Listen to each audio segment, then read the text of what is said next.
Hi Varun, good evening. Hope you are able to listen my voice clearly. Am I correct?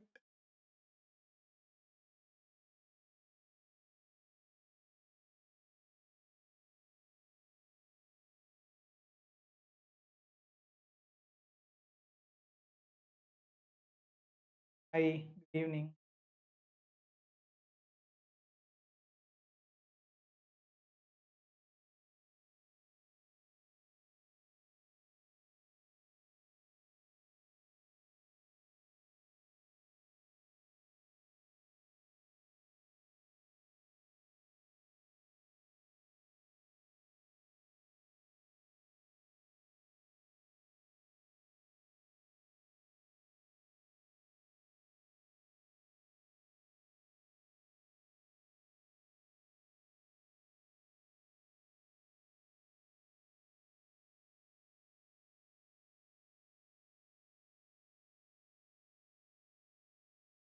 Good evening.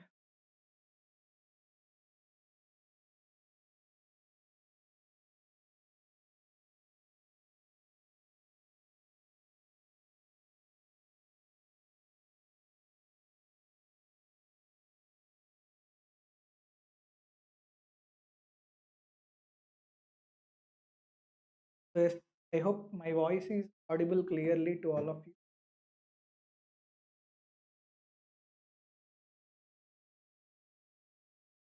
So today, early lecture at 6:30.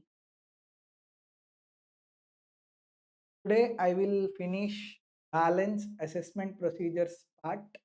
Then I will start appeals and revisions.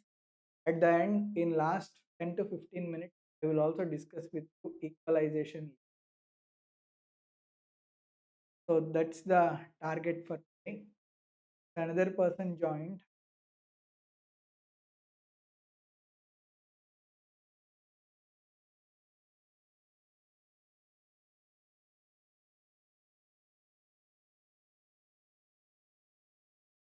So yesterday we finished the survey part and search part.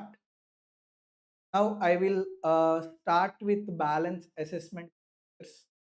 I will discuss with you 140 to 1. Then I will discuss with you 142 to a special audit. Then I will discuss section 141 intimation. Then I will discuss with you various assessments 143.3, 144 best judgment assessment, 147 we will discuss income escaping assessment. Then we will discuss block assessment, which is recent amendment made in Finance Act number 2 of 2020. So these are the concepts that I will discuss with you with regard to assessment. So shall I start everybody?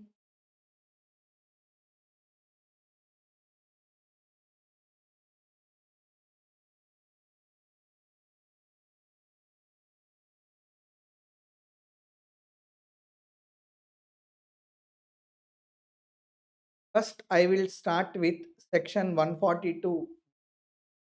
Are you ready? I think still some people are joining.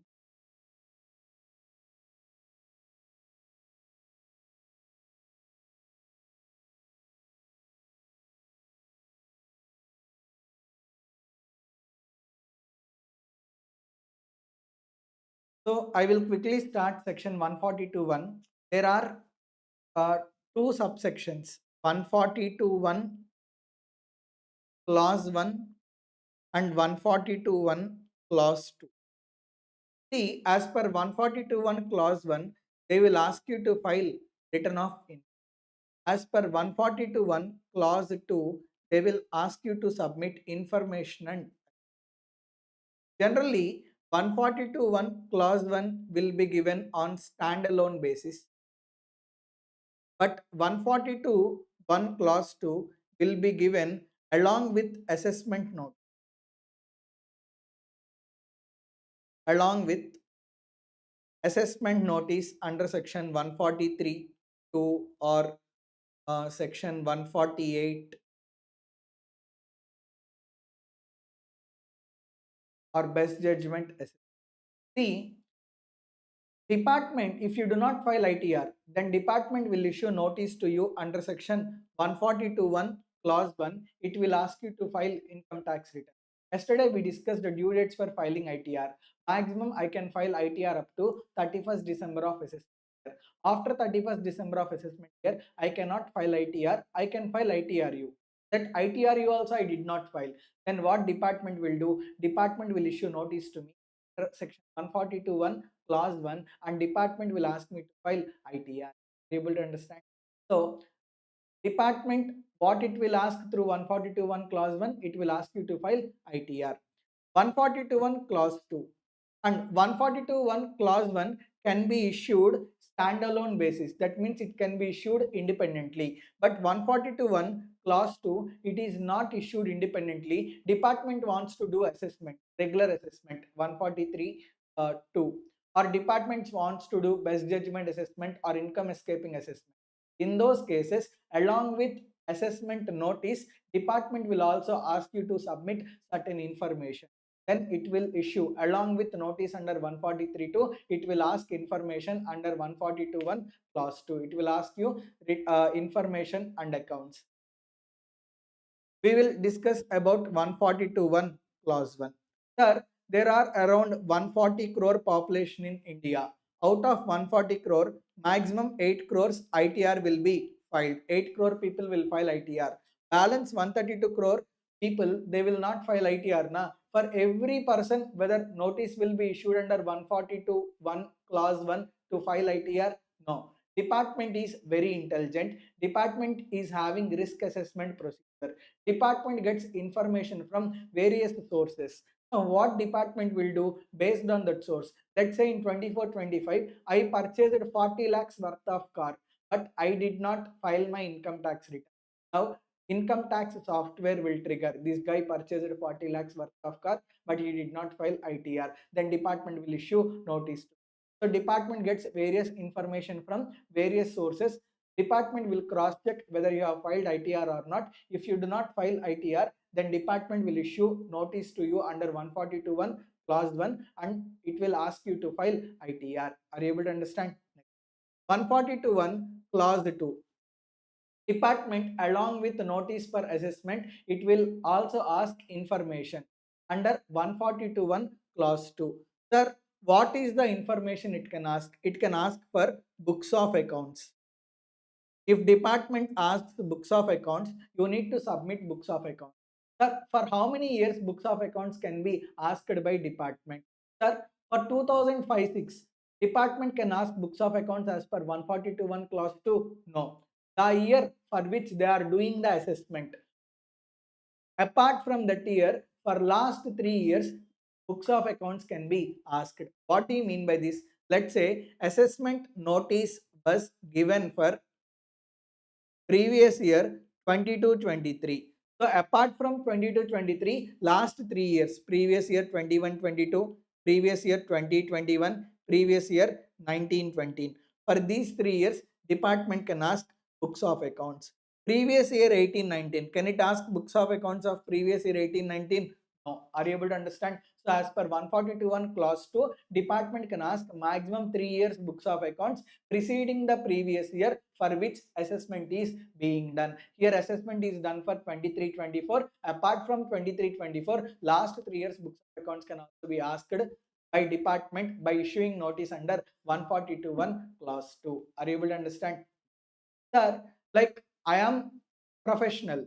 I am a chartered accountant in practice. I filed my income tax return. I will purchase my personal assets. Now, I purchase costly watches. I purchase costly cars. I purchase jewelry. So, all these personal assets, will I disclose in my professional balance sheet? I will not disclose in my professional balance sheet. But can department have power to ask personal assets and liabilities? Yes. Department can also ask your personal assets and liabilities information, but prior approval of joint commissioner is required. Only with prior approval of joint commissioner, personal assets of SSC can also be asked by income tax. Able to understand? Yes, Niranjan, hi.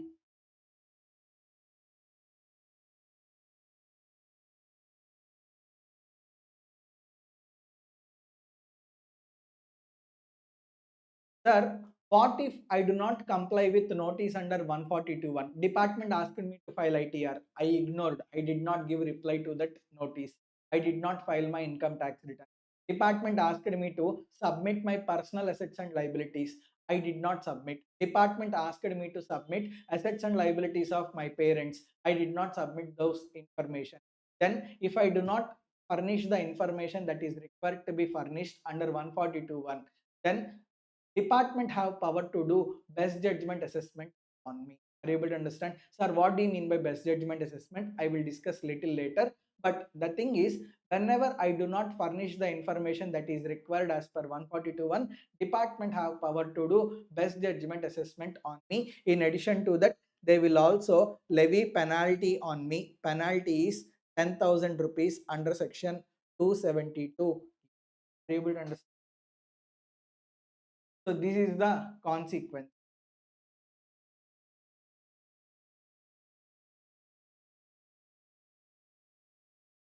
Okay, till here, are you clear?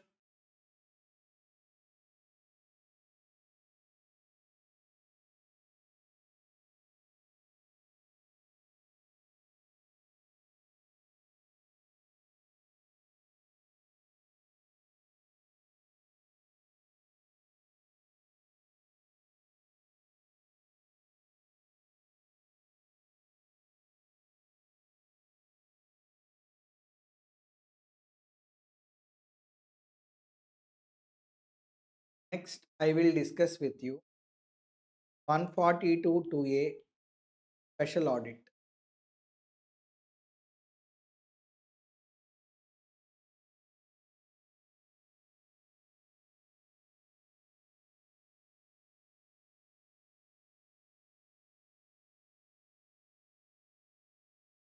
See, whom we can call as assessing officer. We can call income tax officer as assessing officer. We can also call assistant commissioner of income tax or deputy commissioner of income tax as assessing officer. We can also call additional commissioner of income tax or joint commissioner of income tax as assessing officer. Am I correct? Now, assessing officer is doing assessment of Niranjan. So he is doing assessment of Niranjan. When assessing officer is doing assessment of Niranjan, like uh, during the assessment, they are verifying books of accounts. Whatever the books of accounts are there, books of accounts are very complex, or whatever the books of accounts are there, in those books of accounts, multiple entries are there, duplicate entries are there.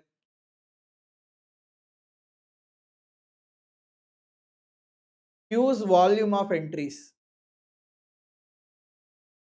5 lakh entries are there in that tally, or in that SAP 5 lakh entries are there, or whatever the business that is done by Niranjan, that is very complex.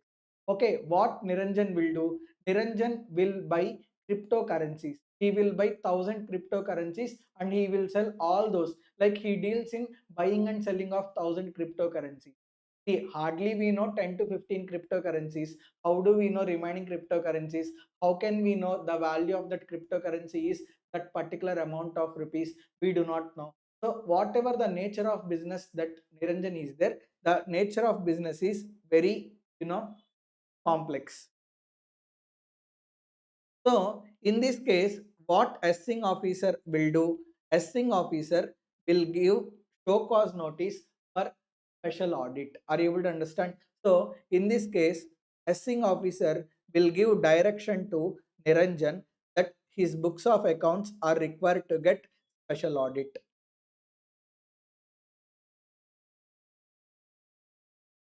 He will give show cause notice why his books of accounts are not required to get special. Then Niranjan like Niranjan will be given opportunity of being heard. After listening to Niranjan, like if reason is sufficient, well and good. If reason is not sufficient, then assessing officer will give direction to Niranjan that his books of accounts are required to get special audit. You know, right? Audit under section 44AB. Generally, if turnover is more than 1 crore in case of business, in profession, if gross receipts are more than 50 lakhs, they are required to get their books of accounts audited under section 44AB. Whatever the books of accounts of Niranjan are there, they are already audited under section 44AB. Sir, already tax audit was done under 44AB. Again, whether special audit is required to be done? Yes. If department wants, again your books of accounts will be specially audited under section 142 2A. Are you able to understand? So, sir, who will do special audit? Special audit will be done by chartered accountant. Okay. Department also have power. Assessing officer can also issue directions for inventory valuation. For the purpose of inventory valuation, who will do inventory valuation? Inventory valuation will be done by cost accounting in practice. Are you able to understand?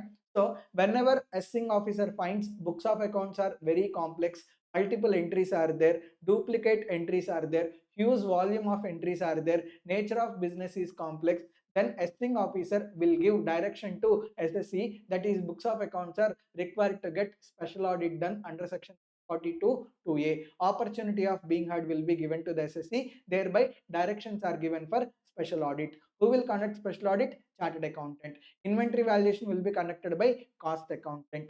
Sir, who will pay fees to chartered accountant and cost accountant? Fees to chartered accountant and cost accountant will be paid by central government. Modi will pay fees of chartered accountant and cost accountant.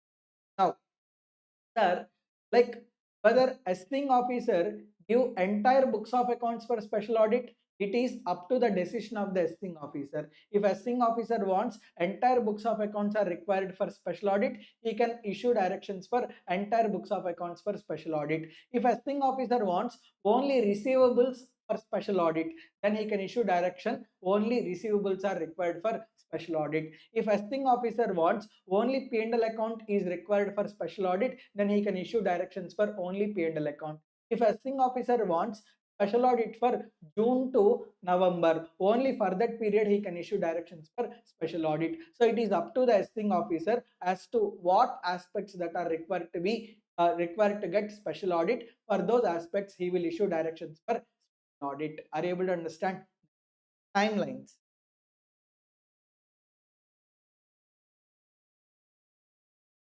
Generally, time limit for completion of special audit, whatever 30 days, 40 days, 50 days, that will be determined by assessing officer. Who will determine the time limit? Time limit will be determined by assessing officer. Sir, maximum how much time limit will be? Maximum how much time limit is allowed? Maximum time limit allowed is 180 days. Are you able to understand?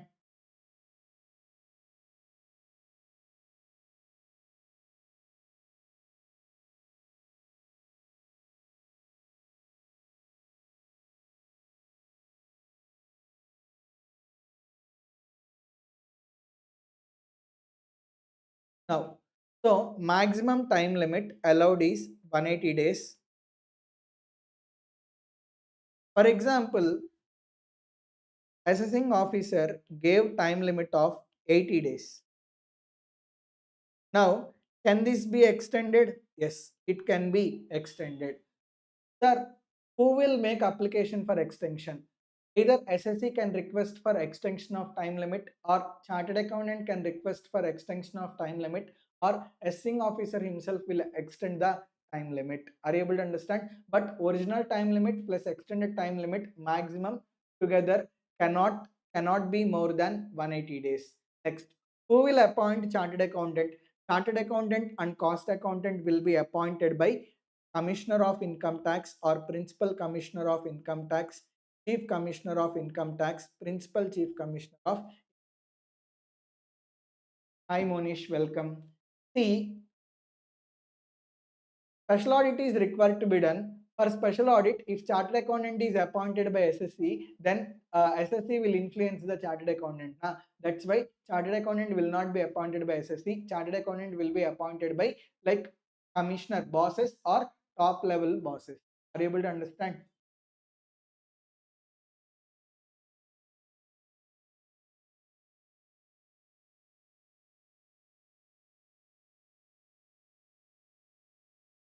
Sir, special audit was completed. After completion of special audit, audit report will be given. Audit report will be given to both SSC as well as assessing officer. Generally, as per law, audit report will be given to SSC and SSC will give the audit report to assessing officer. But in practice, chartered accountant will give audit report both to SSC as well as assessing officer. Otherwise, like SSC can manipulate the audit report. That's why he will give audit report both to SSC as well as. Now, sir, whatever the audit report given by chartered accountant is there, whether that audit report will it be considered in assessment order? Will it be considered in assessment order passed by AO? That is up to the decision of assessing officer.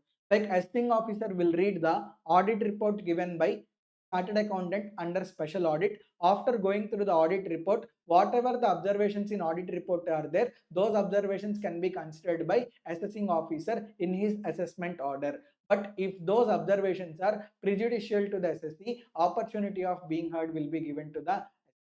So this is the concept of special audit. Very, very simple. During the course of assessment procedures, assessing officer is feeling tough to do the assessment. Then he will issue directions for special audit. Before that, opportunity of being heard will be given to assessment. Then, like who will appoint chartered accountant? Commissioner, bosses, top bosses. For inventory valuation, he will refer the case to cost account. Are you able to understand? So special audit will be done maximum in 180 days, original time limit plus extended time limit. Fees of chartered accountant will also be paid by central government. Even though your books of accounts are already audited under 44AB, still you are required to get special audit if recommended by, if directions are given by assessing officer. Once like special audit report is given, it will be given to assessing officer as well as SSC. Assessing officer, if he wants, he can consider statutory audit, sorry, he can consider special audit report in his assessment order. But if it is prejudicial to SSC, opportunity of being heard will be. Otherwise, like so it is up to the decision of the assessing officer whether to consider observations of chartered accountant or not. Here, one thing is there, minimum fees that is required to be paid to chartered accountant is 3,750 per hour and maximum up to 7,500 per hour. So this is the concept relating to audit. Now shall I proceed further? Next concept is section 142A, reference to valuation.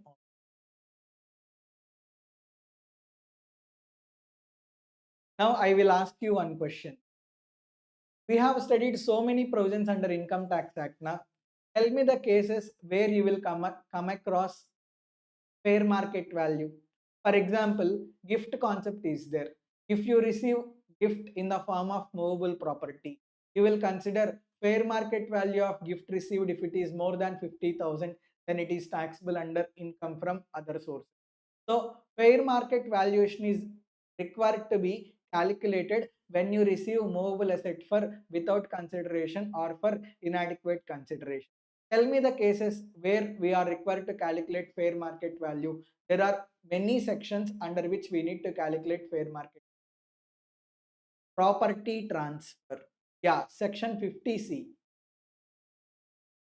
In case of section 50C, there is one provision like if SSC feels that stamp duty value is more than actual consideration, like fair market value, like stamp duty value is more than fair market value, then SSC will have two options.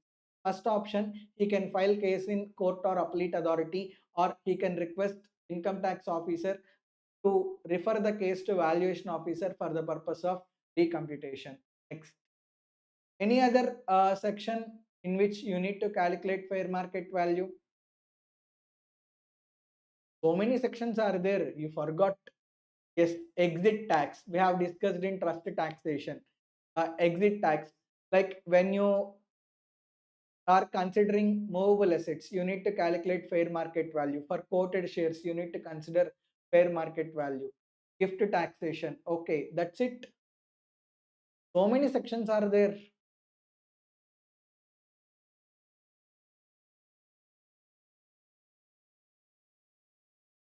Black Money Act. Okay. Next, when you are purchasing a capital asset, like generally when you purchase capital asset, you will pay in cash.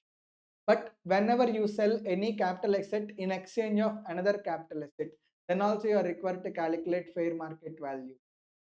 Similarly, 1st April 2001, if you purchase any capital asset before 1st April 2000, you need to consider actual cost or fair market value, whichever is high. Yes, in case of closely held companies are issuing premium. Closely held companies for issuing for premium, I did not understand. Can you quote the section?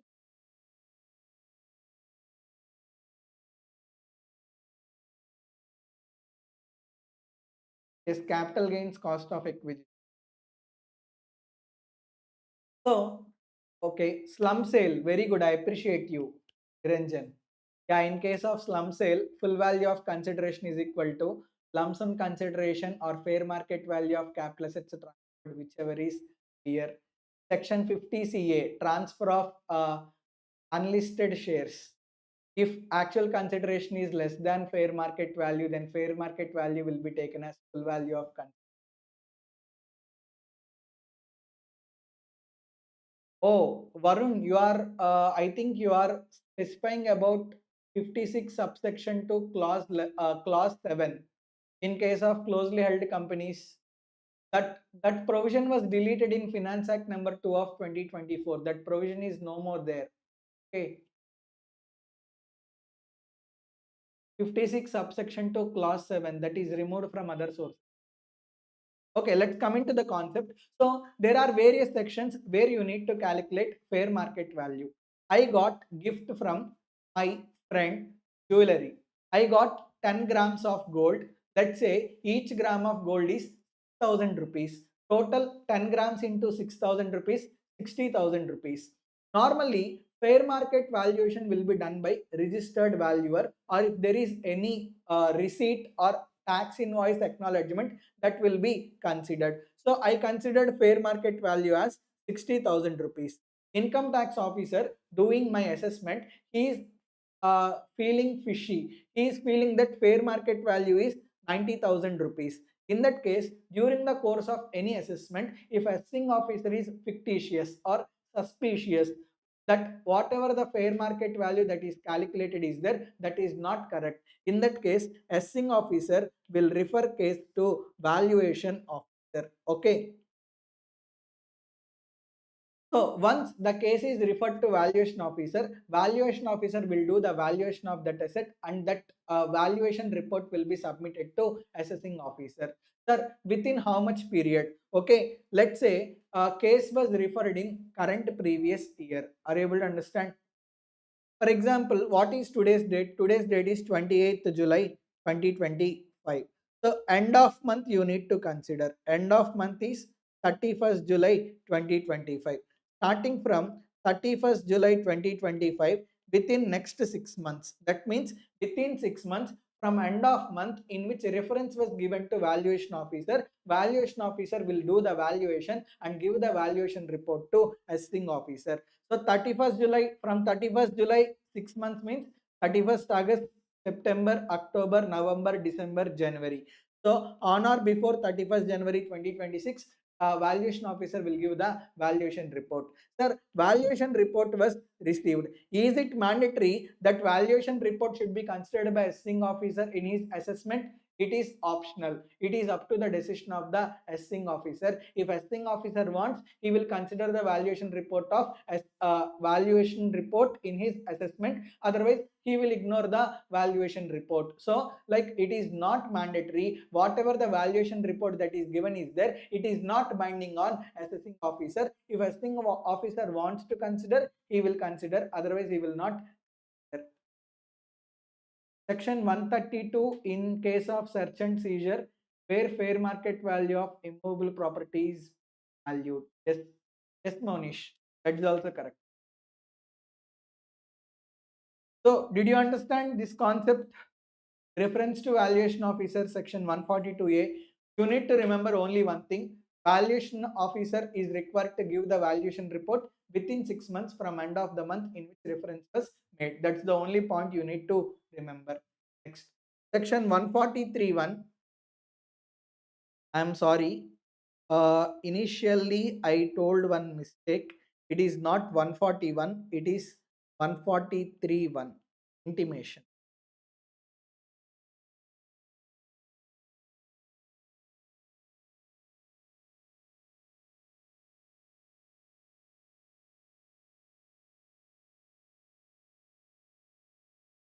Not getting AC today.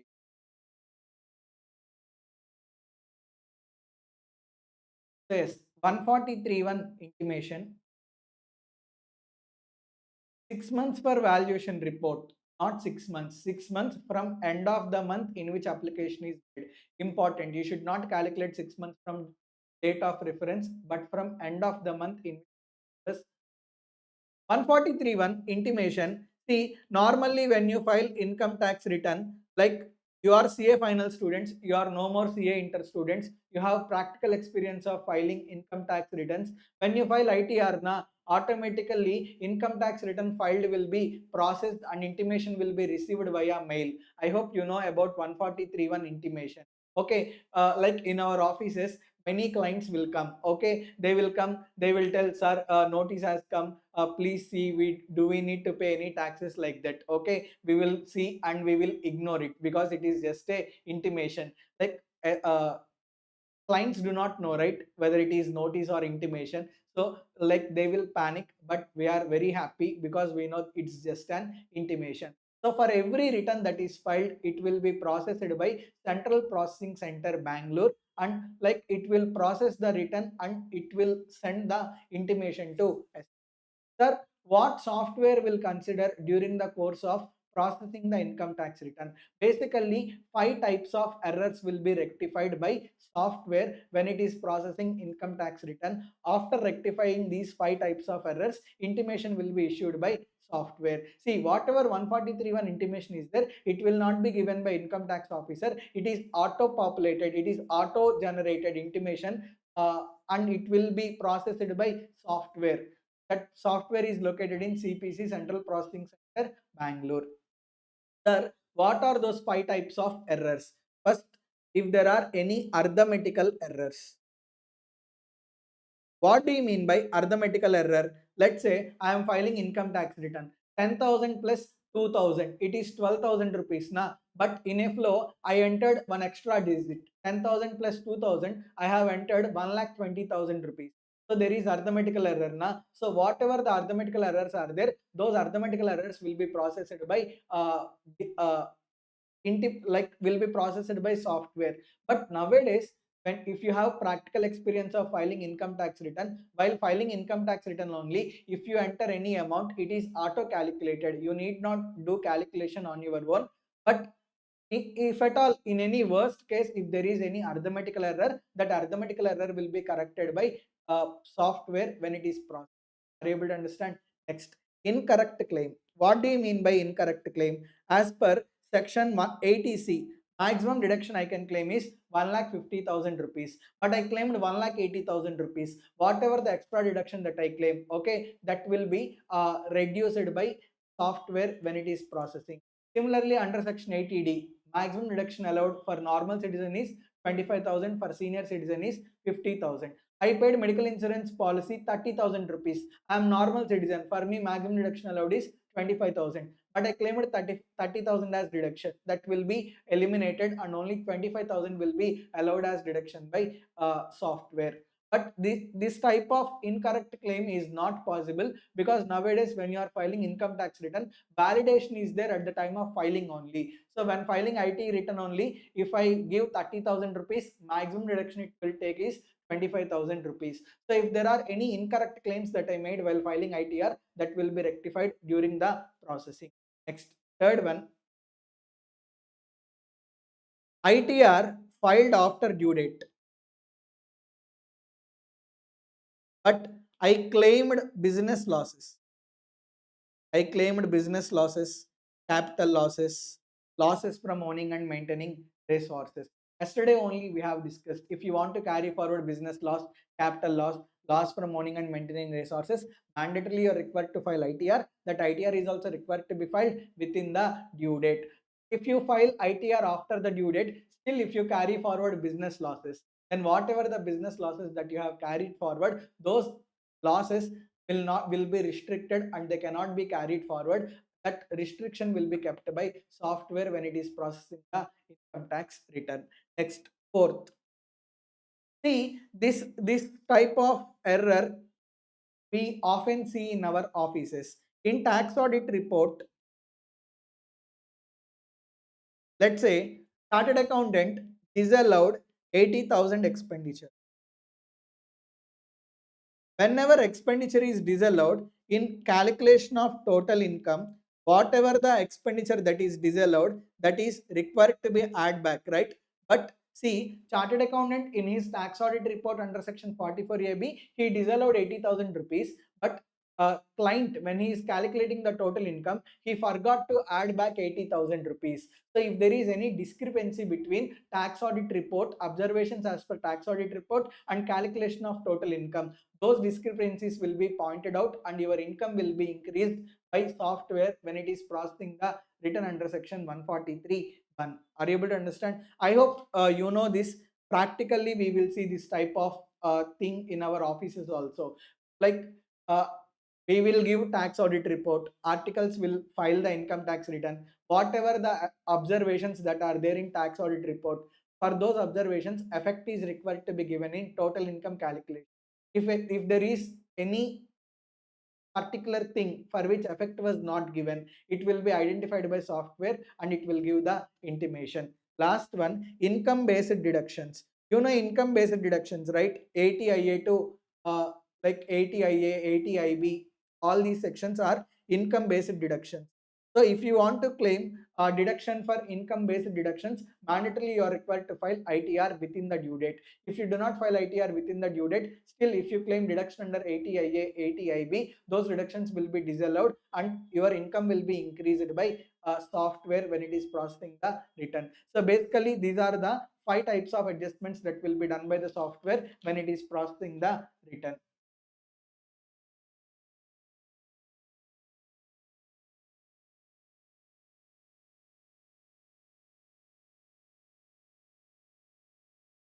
Another important thing here is, after doing these 5 changes, it will give intimation. After receiving the intimation, you have 30 days time either to accept or reject. If you accept the intimation within 30 days, then you are required to pay tax as per intimation under section 143(1). If you do not accept the intimation as per 143(1), then you have to give your objections. Accordingly, further process will be done. Sir, is there any time limit for issuance of intimation under 143(1)? Yes, there is time limit within 9 months from end of assessment year. So generally, previous year is 24-25 na? Assessment year is 25-26. So within 9 months from end of assessment year. 9 months from end of assessment year means end of assessment year is 31st March 26. 9 months means 31st December 26. So within 9 months from end of assessment year, intimation is required to be given under 143(1). Let's say intimation was generated on like 1st April 2027. Whether that intimation is valid, that intimation is not valid. Are you able to understand? Sir, department forgot to issue intimation. There is software problem. Software did not process the return. In that case, whatever the ITR acknowledgement is there, ITR acknowledgement itself will be considered as intimation under section 143(1). Generally, whenever a department assessing officer passes assessment order, he will issue demand notice. But whenever intimation is given, intimation itself will be deemed as demand notice. separate demand notice will not be given. So whenever return is processed and intimation is given under 143(1), intimation itself will be deemed as demand notice. Okay. Here there is one small thing which I need to explain. Scrutiny assessment. Let's say I filed my ITR on let's say 15th August of assessment. Next.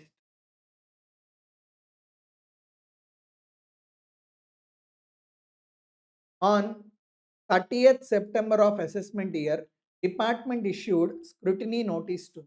Okay, scrutiny notice under 143. Sir, even after scrutiny notice also, whether 143(1) intimation is issued? Yes, 143(1) intimation will be issued. Before assessment year 17-18, once the scrutiny notice is received, again intimation will not be issued. But after assessment year 17-18, they made amendment. After assessment year 17-18, even though you receive scrutiny notice under 143(2), still intimation will be generated under 143.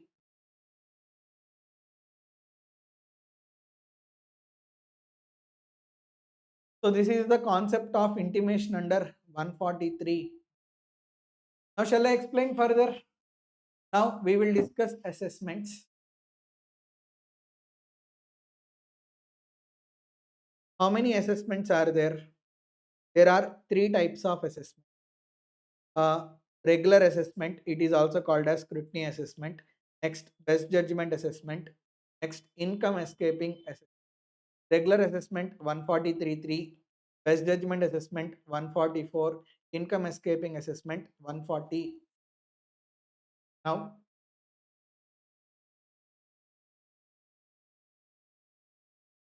regular assessment under 143, this we are going to discuss.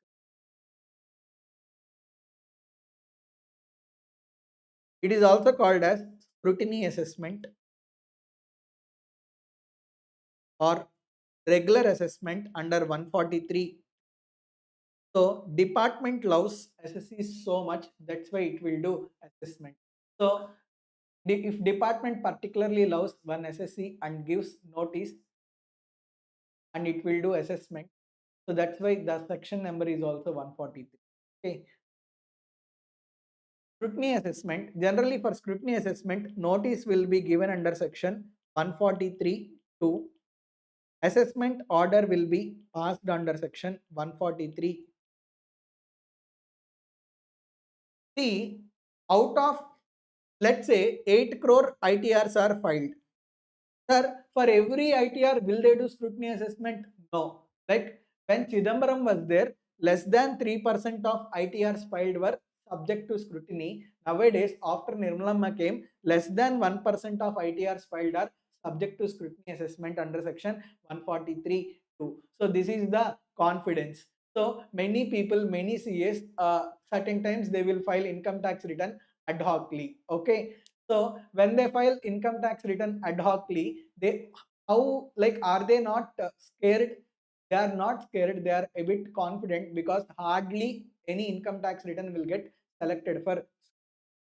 Sir, how can department select any income tax return for scrutiny? Department is very intelligent. Department has internal information. So it has information from banks, financial institutions, stock exchanges, registration authorities.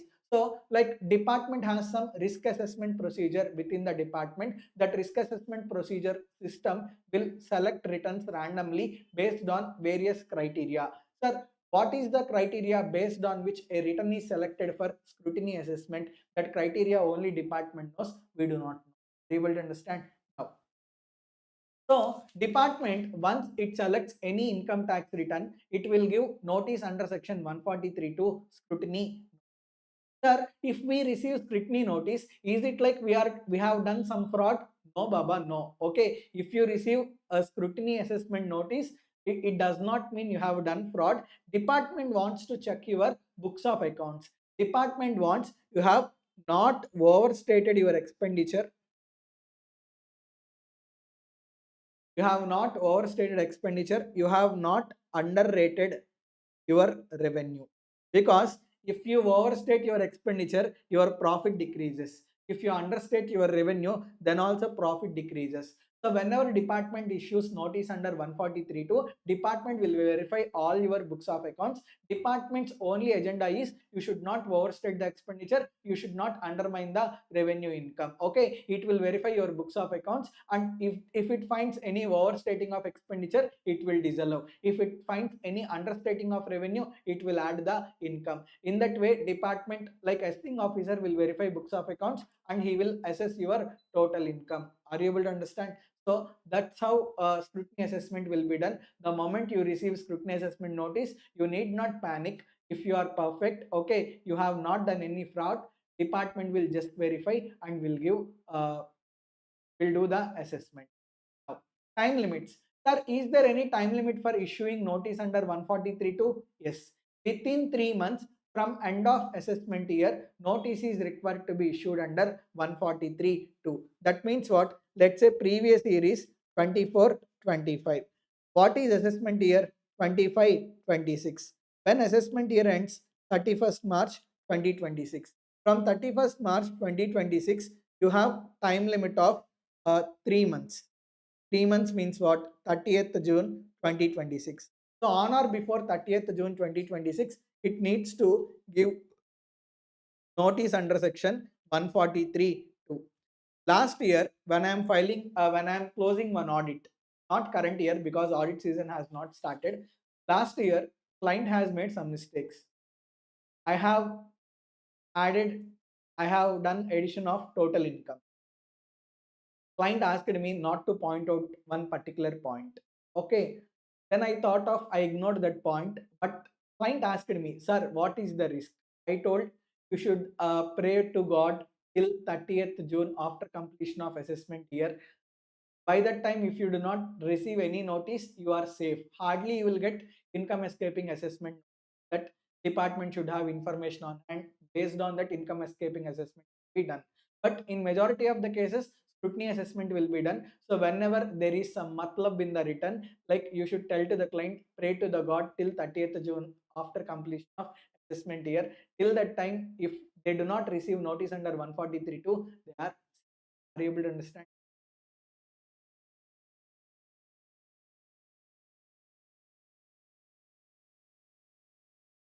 So notice can be issued within 3 months from end of assessment year. Let's say notice was received on 10th July 2026. Then is it valid notice? That notice is invalid. See that that is time barred. Time barred means what? Notice was given after the due date. Maximum time limit available for issue of scrutiny notice is up to 30th June, within 3 months from end of assessment year. Now SSE is Niranjan. Niranjan, like he forgot that he need to check whether department issued notice within the time limit or not. Niranjan cooperated to the department. Niranjan is very good guy. He is very punctual. So he gave all the information to department. Department completed the assessment. After department completed the assessment, 2 lakhs tax is required to be paid. Niranjan paid 2 lakh rupees tax. Then Niranjan met me. Okay, Niranjan asked me, sir, department has done assessment, scrutiny assessment. I paid 2 lakh rupees. I asked him to bring the proceedings. He brought me the proceedings. In those proceedings, I came to know that whatever the notice given by department is there, that notice is time barred.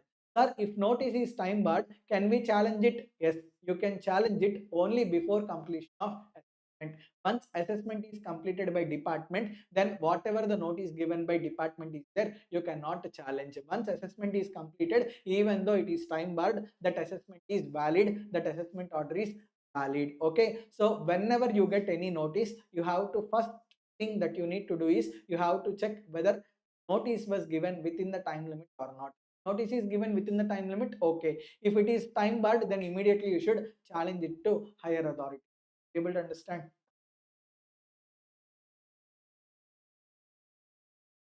But once assessment is completed, after completion of assessment, you do not have any power to challenge the time barred notice. Okay.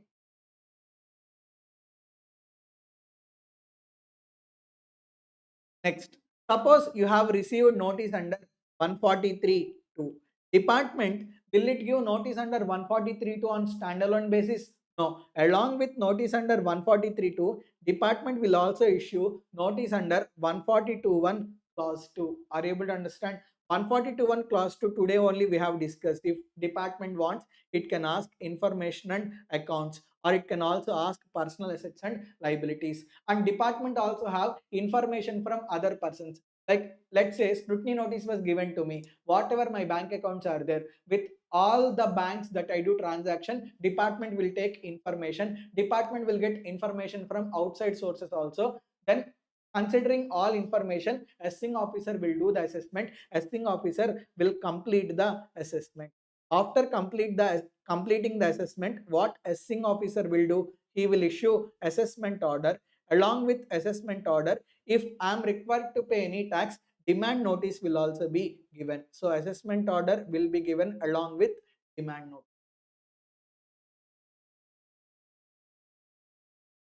Sir, what is time limit for completion of assessment? Assessment should be completed within 12 months from end of assessment year. Are you able to understand? So whatever the assessment year is there, previous year 24-25, like we have discussed it here now, they have time limit to issue notice within 3 months. Next, within 12 months. Within 12 months means 31st March 2027. On or before 31st March 2027, like 12 months from end of assessment year, they are required to complete the assessment. So two time limits. Scrutiny notice can be issued within 3 months from end of assessment year. Regular assessment, scrutiny assessment is required to be completed within 12 months from end of assessment year. Those are the time limits.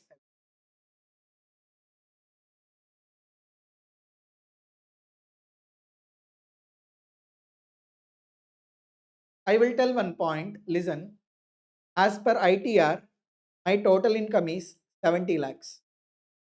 As per intimation, 143.1 intimation, my total income is 80 lakhs. And as per 143.3 scrutiny assessment, my total income is 90 lakhs. Can assessing officer increase the income? Yes, he can increase the income. That is why he is doing assessment. Now, what is the objective when assessing officer is doing the assessment? His objective is to increase the income, and thereby he wants to collect the tax liability. So whether this probability is possible? Yes. Uh, as per ITR, total income is 70 lakhs. As per 143.1, intimation, like total income is 80 lakhs. But as per 143.3, total income is 60 lakhs. Sir, is it possible? Students, tell me whether this case is possible or not. That means you filed ITR 70 lakh rupees, and intimation is 80 lakh rupees. Scrutiny assessment total income is 60 lakh rupees. Whether this case is possible or not.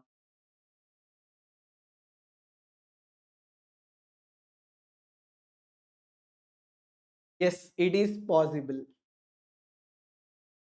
See, as per law, during scrutiny assessment, benefit can also be given to the, but in practice, assessing officer will not give benefit to the SSC.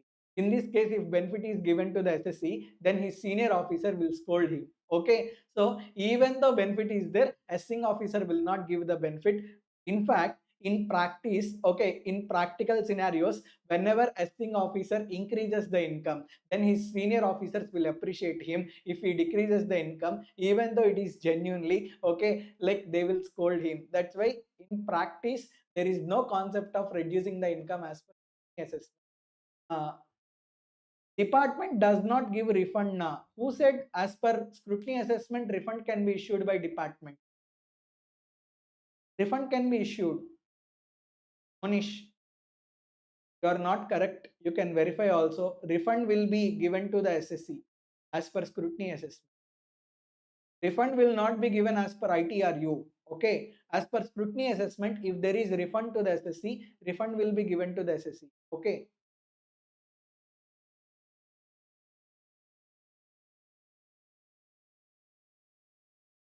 Okay, you can check after the complete.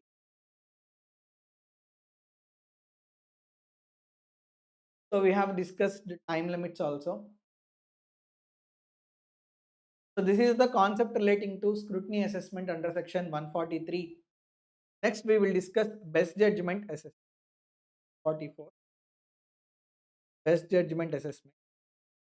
It is also called as ex parte assessment. No problem, you can check it. I know today, there will be differences between you and me because assessment procedures is such a chapter. How many times you read, still you have some doubts which are unclarified. Okay.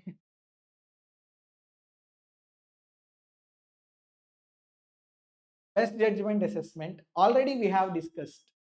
In 4 cases, best judgment assessment will be done. It is also called as ex parte assessment. Sir, what do you mean by ex parte? Ex parte means what? Without party, without SSC, assessment will be done. Okay. So without SSC means what? Department itself will do the assessment. That's why it's called as best judgment assessment or ex parte assessment. Give any tips to exam focused? My dear student, please ask all these things at the end of the class.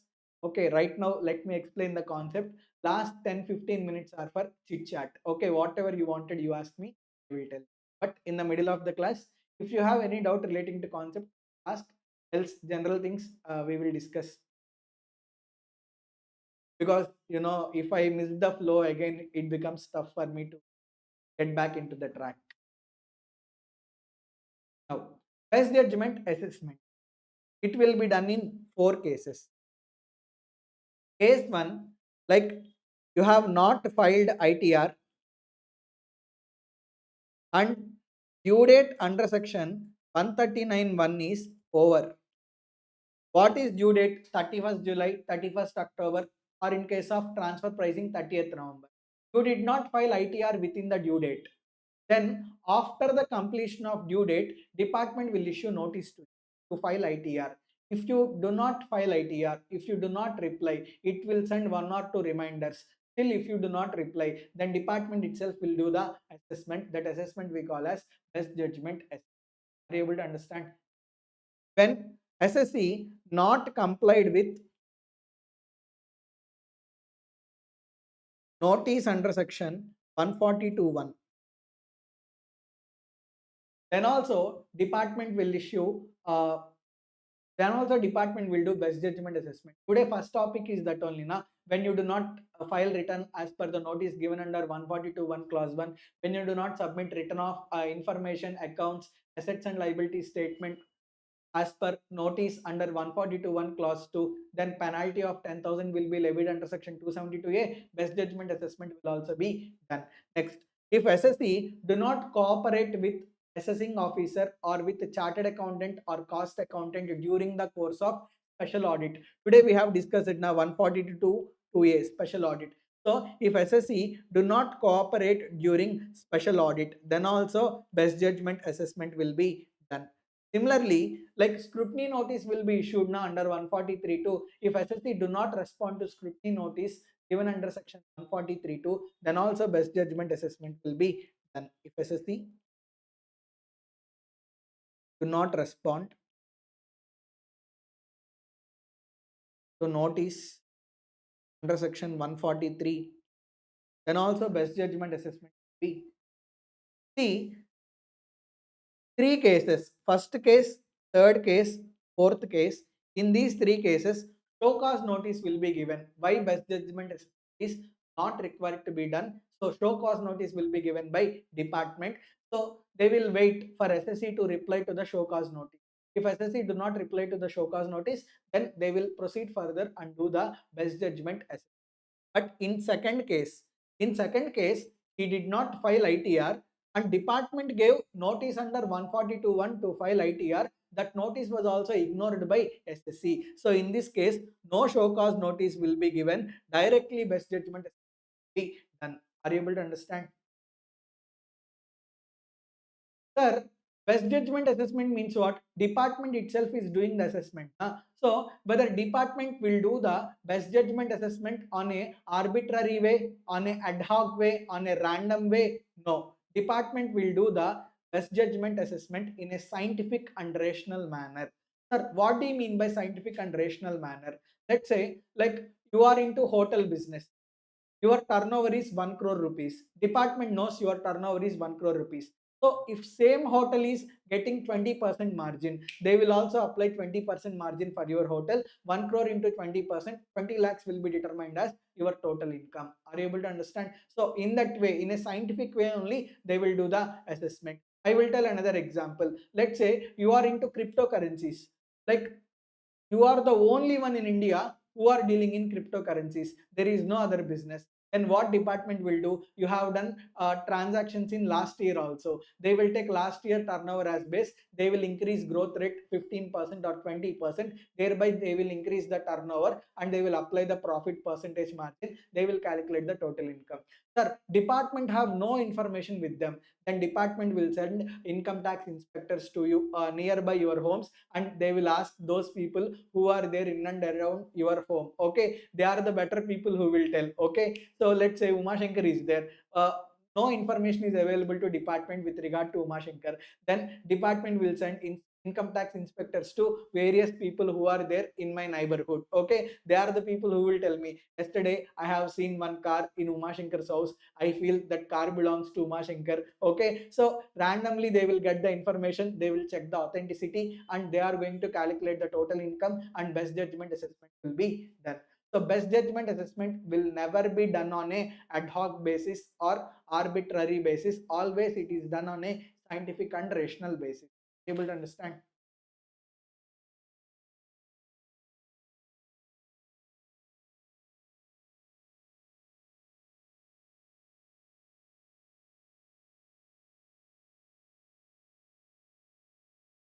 Sir, is there any time limit to complete best judgment assessment? Yes.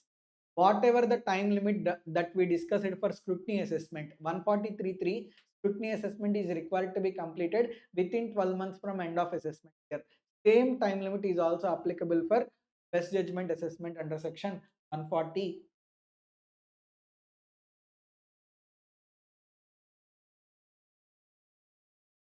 Not responding for scrutiny notice, see not cooperate and not filed ITR, then best judgment. I did not understand your question. Sir, it is possible, sir. I guess I confused it with other provision. Yeah, it is possible if scrutiny notice is given under 143.2 and you do not, you know, respond to department. Department initially will wait. It will send 2 to 3 reminders. For those reminders also, if you are not, then directly instead of scrutiny assessment, they will invoke 144 provision. They will do best judgment. Am I audible? Some people are saying there is voice break in the. Monish, whether my voice is clear?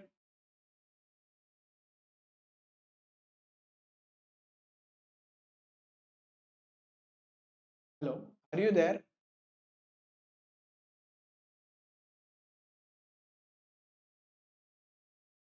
Next, we will discuss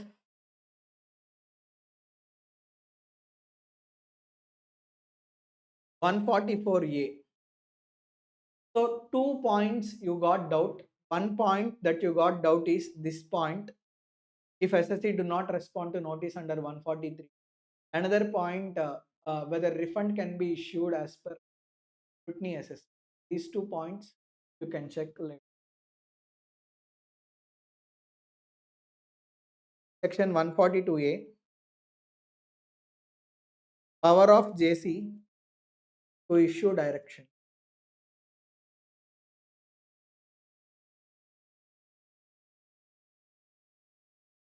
See, many times assessing officer will do assessment of SSC. Assessing officer asked bribe. SSC did not give the bribe. Then what assessing officer will do? Assessing officer is very aggressive on. So there is one expenditure A. This expenditure is allowed as per Supreme Court decision. But assessing officer intentionally disallowed the expenditure. Why? Because SSC did not give the bribe to assessing officer. In that case, SSE can request the joint commissioner. So here assessing officer means additional commissioner, sorry, assistant commissioner or deputy commissioner of income tax or ITO.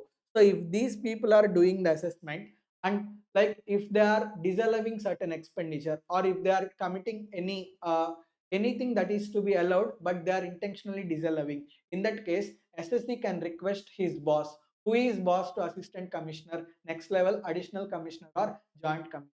In this case, SSC can request joint commissioner, sir, expenditure A is allowed as per Supreme Court decision, but assistant commissioner is disallowing that expenditure as he is like inferior to you. Please give direction that expenditure A should be allowed as deduction. So in certain cases, like assessing officer will intentionally disallow certain benefits to SSC. In that case, SSC can request joint commissioner to issue directions for allowance of such expenditure. Are you able to understand? Or in certain cases, assessing officer is very new. Like he wrote IAS exams.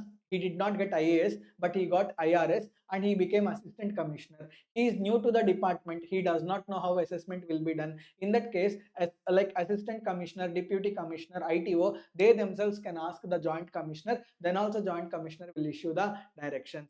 So joint commissioner can issue directions on request made by SSC, on request made by assessing officer. Sometimes joint commissioner can also issue directions on his own motion. Sir, let's say joint commissioner already knows assistant commissioner is corrupt. Okay, so when joint commissioner observes assessing officer, I mean assistant commissioner is intentionally disallowing certain benefits. In that case, joint commissioner on his motion he can give. Are you able to understand? He can give directions to the assistant commissioner, deputy commissioner, or ITO. Next question is, sir, whatever the directions given by joint commissioner, are they binding on below assessing officer? Yes, they are binding on below assessing officer because joint commissioner is of higher rank. Are you able to understand?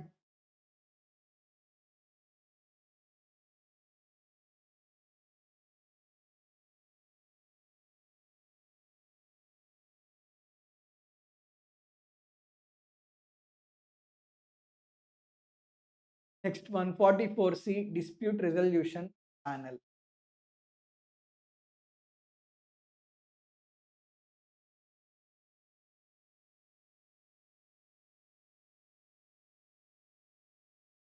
I'm sorry, 144A, but I have written 144, 42. Section 144C dispute resolution.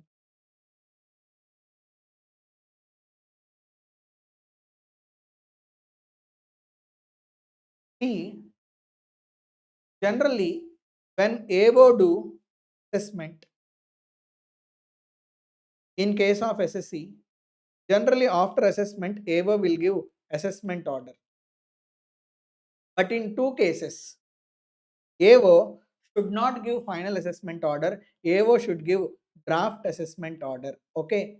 See, normally in our audit office, when I was an article, I went for one audit. I went for BSNL audit. Okay. So we have done BSNL audit. We have found certain observations. I have prepared all the observations and I gave to my principal. Okay. Generally, what will we do in our offices? We will issue draft audit report. Okay. Client will go through the entire draft audit report. Then he will sit with our boss. He will discuss with our boss that certain points are to be removed from audit report. Okay, some negotiations will happen, some agreements will happen, some exchanges will happen, then certain points will be removed from audit report. Are you able to understand? So like some important points will be removed. Whatever the bakwas points are there, unimportant points, those will be included and audit report will be given. Okay, that audit report we call as final audit report. Am I correct?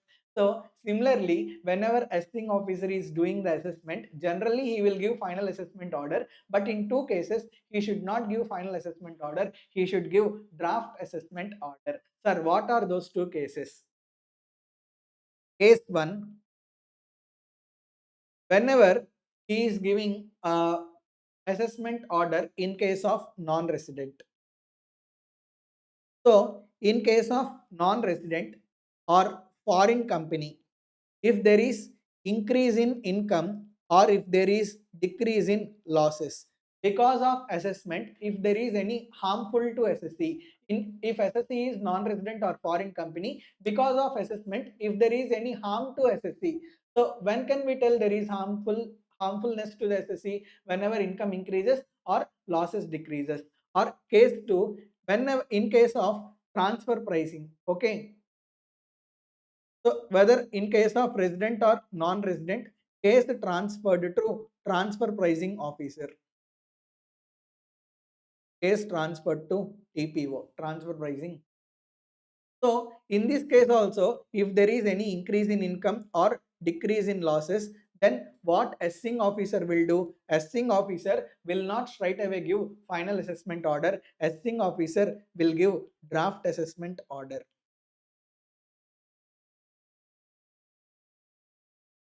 Monish is saying 100%. Yes. See how much hard work we will keep. We will go to client place. We will sit there for 2 to 3 days. We will do investigation. We do not do audit. We will find so many observations. But at the end, if we see final audit report, it's like our entire hard work is gone. Okay. So AO has issued draft assessment order. See, once SSC, here SSC means either non-resident or foreign company or any person in whose case was transferred to transfer pricing officer. So what after receiving draft assessment order, SSC is having time limit 30 days. Within 30 days, he can give acceptance. If he accepts a draft assessment order, then final assessment order will be given by assessing officer, not a problem. But if SSC has any objections, within 30 days, he can file objections with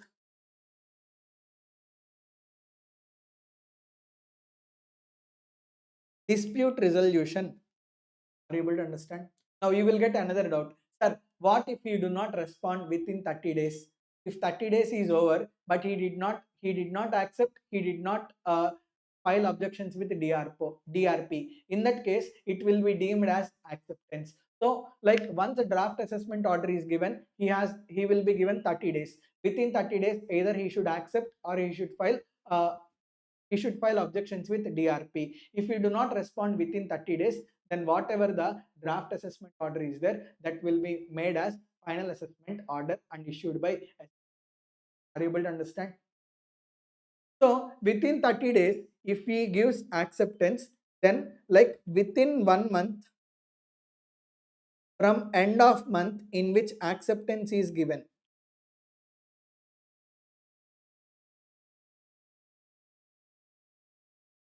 final assessment order will be given by the officer. Are you able to understand? Or else, if he files objections with DRP, sir, who is called as DRP? Dispute Resolution Panel is a collegium of 3 commissioners of income tax, 3 CITs together.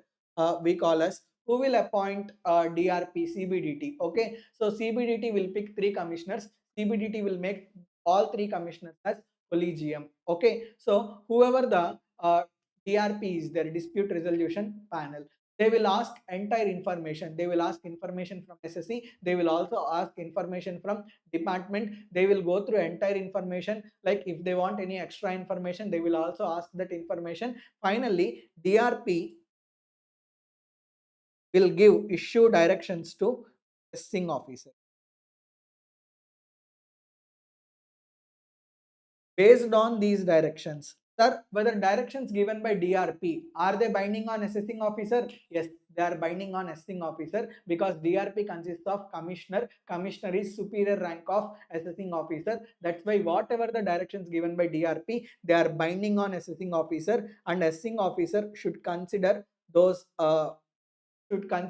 directions. As per those directions, assessing officer will give final assessment order. Final assessment order will be issued by.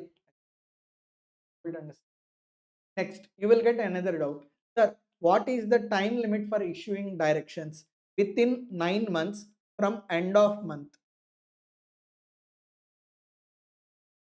From end of month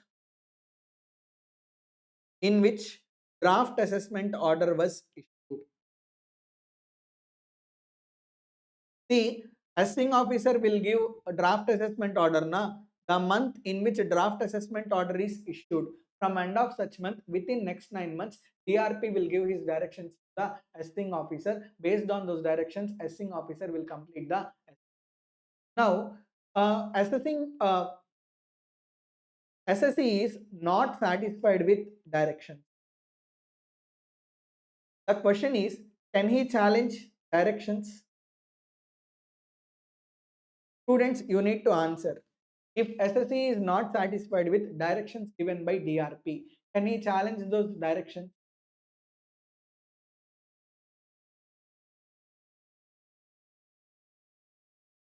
If SSE is not responding, then what is the situation? In that case, it will be considered as deemed action. So my question here is, dispute resolution panel gave some directions. Those directions, SSE is not happy. SSE is not satisfied. Now, can SSE challenge those directions? Two people gave answer. Your answer is not correct. SSE cannot challenge. See, he cannot challenge the directions. Final assessment order is given na. This can be challenged. Are you able to understand? In one attempt, one question was asked. Dispute resolution panel, whatever the directions that were given by DRP are there. Those directions cannot be challenged by SSE. But whatever the final assessment order is given, that final assessment order can be challenged by SSE. Are you able to understand? Can move to iterate. Okay. He cannot challenge directions. He can challenge only assessment order. Yes, Niranjan, what you said is correct. See, he can challenge assessment order. Na? Can he challenge at CIT or JCIT level? CIT appeals or JCIT appeals? He cannot challenge. He can challenge only at ITAT level. Sir, why sir? DRP consists of 3 commissioners. So commissioner of income tax appeals, both are of equal rank. Na? So whatever the judgment given by commissioner as a DRP, that cannot be challenged with another commissioner, that can be challenged with higher authority being ITAT. Are you able to understand? So Monish, it cannot be challenged. Okay, it cannot, directions cannot be challenged, but only final assessment order can be challenged.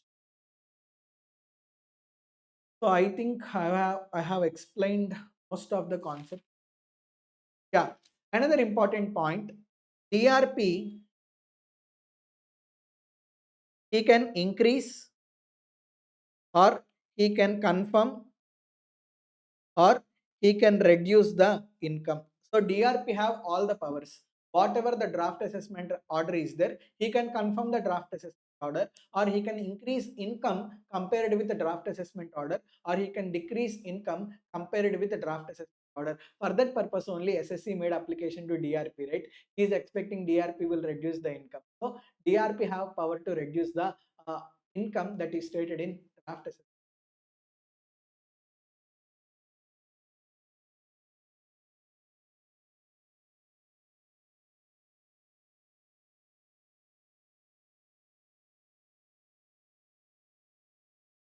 Voice break made. Yeah, one last point. Whenever search is conducted from 1st September 2024 onwards, if search is conducted, then 144C provisions are not applicable. Generally, if case is referred to transfer pricing officer, or in case of non-resident or foreign company. Let's say in case of non-resident or foreign company, search was conducted and block assessment was done. Sir, after block assessment, will he directly give final assessment order or will he give draft assessment order? He will give final assessment order. 144C provisions are not applicable. Draft assessment order is not able to understand. Anyhow, I will explain block assessment. So this is the concept relating to DRP. Now, hero, income escaping assessment, section 147. So till here, are you clear? Everybody? I know it's little bit boring, but I can't help you. Assessment procedures is. Are you able to listen my voice clearly?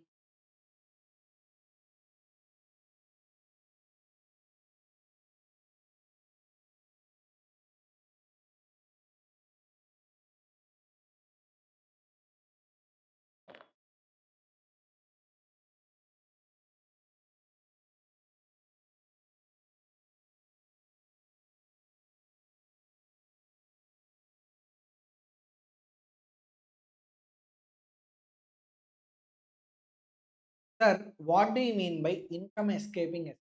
Escaping assessment means you have secreted the income. Secreted the income. Or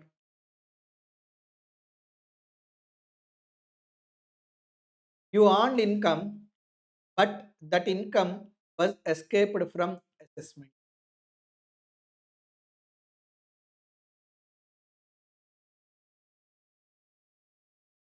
Let's say 40 lakh rupees cash,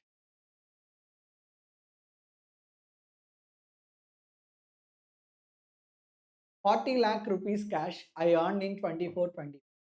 Entirely earned in cash na. I did not disclose in my ITR. I filed my ITR with whatever the information that is available in my bank transaction. So this 40 lakh rupees income that I earned in cash, this has escaped assessment. This 40 lakh rupees I have secreted. Okay. Department gave scrutiny notice under 143.3. Department has done scrutiny assessment. In scrutiny assessment also, how can it find 40 lakh rupees that is there in cash? Like I received 40 lakh rupees income, I also spent 40 lakh rupees income. Now department cannot know na. So in that way, department could not find that 40 lakh rupees in a scrutiny assessment. But later on, with those 40 lakh rupees, I purchased one land. Through registration office, information was known to income tax department. Then income tax department have power to do income escaping assessment. Able to understand? So I hope with this example you got clarity. Now, sir, already assessment was done under 143.3.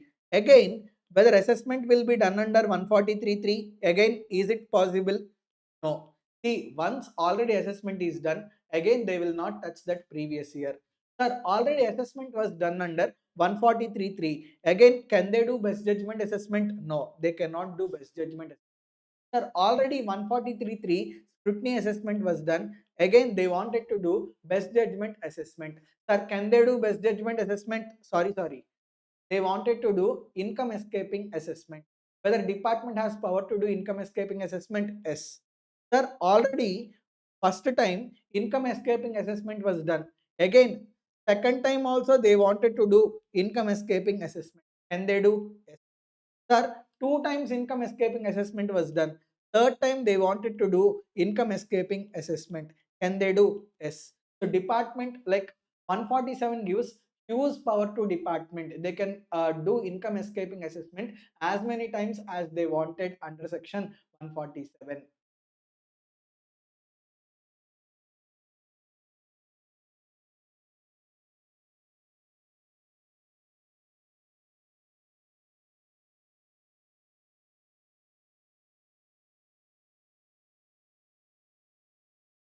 My vlogs, one person is there. Please check your mobile. Nobody is complaining except you.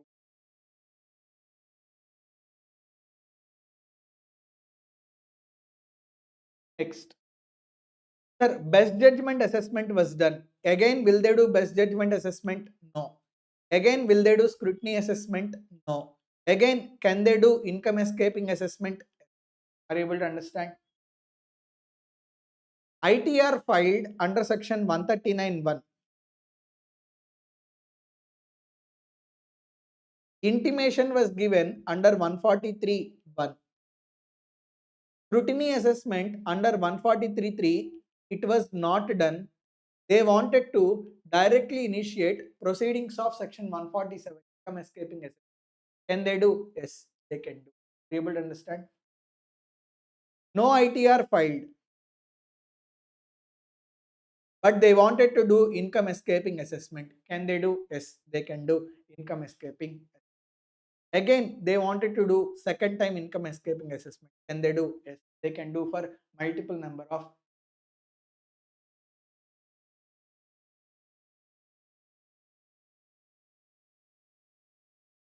Whenever they do scrutiny assessment, in that case, first of all, sorry, whenever they do income escaping assessment, they have to follow procedure given under 148A. First of all, notice for income escaping assessment. Notice will be given under section 148. Assessment order will be given under section 147. Before issuing notice under section 148, what they will do, they need to follow procedure given under 148A. Sir, what is the procedure given under section 148A? Let's say department has information. Umasankar purchased 40 lakhs worth of land using cash. They will directly not give notice under section 148. What they will do, first of all, they will give show cause notice to me, giving opportunity of being heard. We have information with us that you purchased 40 lakhs worth of land using cash. Is it correct or not? They will give show cause notice to me. Okay, so I need to give response to that show cause notice. I gave response, yes, it is true. I purchased 40 lakhs worth of land using cash. Now they will officially give notice to me under section 148. Otherwise, what happens? Like in many cases, like rumor comes.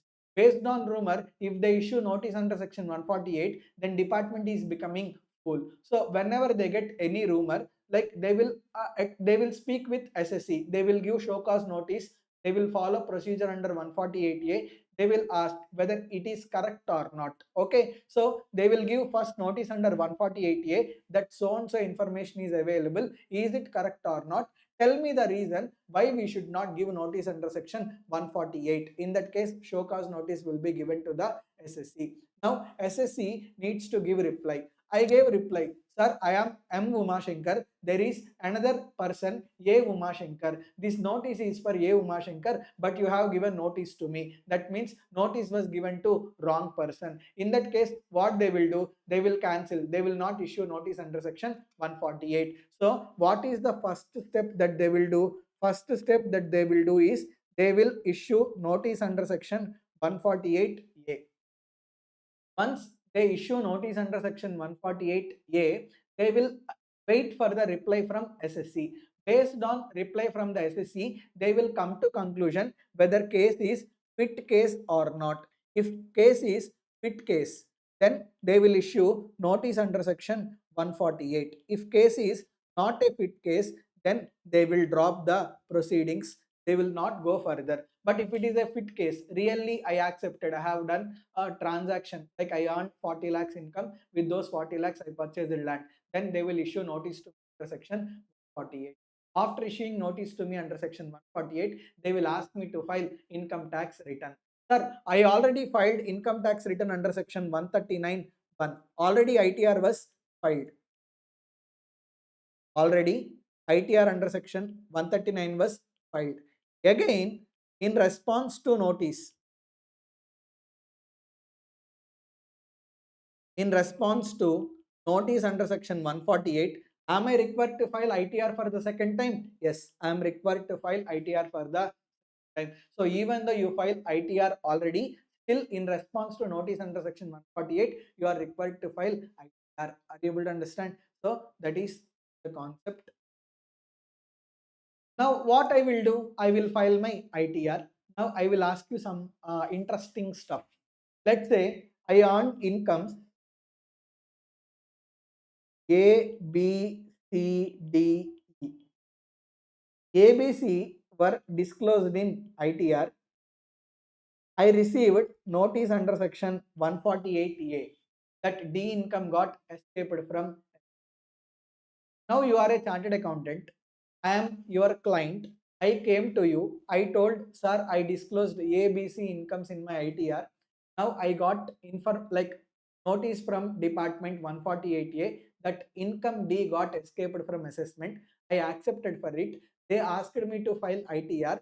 Now, anyhow, I need to disclose income D in my ITR.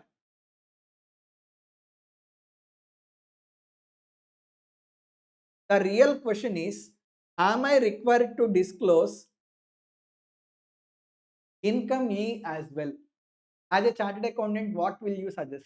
Will you suggest me disclosing income E as well in response to notice under section 148, or you will suggest me not to disclose income E under section response to notice under 140?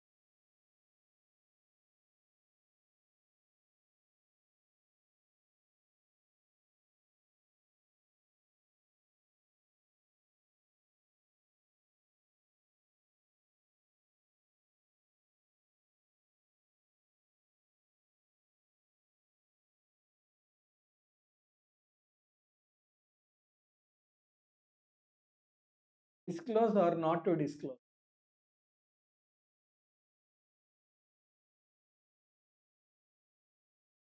See, generally it is advisable to disclose income E also, because after you file income tax return in response to notice under section 148, they will issue notice under 143 to scrutiny assessment. They will do scrutiny of entire your books of accounts. At that point of time also, they will come to know that you have earned income E. So it is ideal, it is advisable to disclose all the incomes so that you will at least escape from levy of penalty. Otherwise, they will also levy penalty.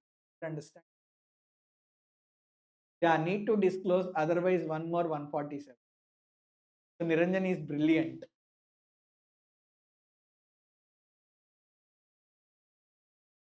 Hmm. For example, Monish said, sir, let's give a try, let's give luck. Income is, let's not disclose income E. So I followed Monish. I did not disclose income E. Already ABC were disclosed in ITR. D was disclosed in the return I filed in response to notice under section 148. But during the course of proceedings, department finally found income E. Department found income E. My question is, whenever department finds income E, whether department is required to follow procedure under 148A from the beginning, or is it sufficient department will consider income E also in the income escaping assessment right away? Answer. See, I did not disclose income E, but during the scrutiny, department found income E. The question here is whether department is required to follow procedure from the beginning, or the point where it found income E, when they consider that income E and do the assessment. That is the question.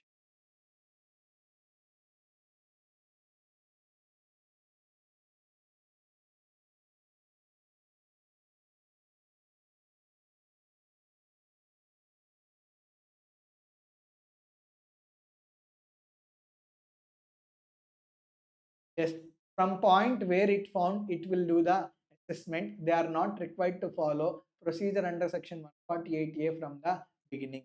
But if income, like let's say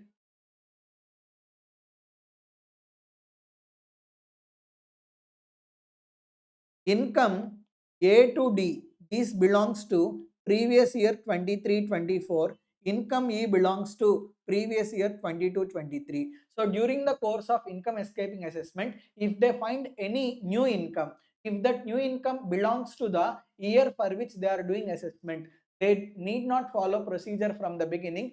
From the point where they found new income, from there they can do the assessment.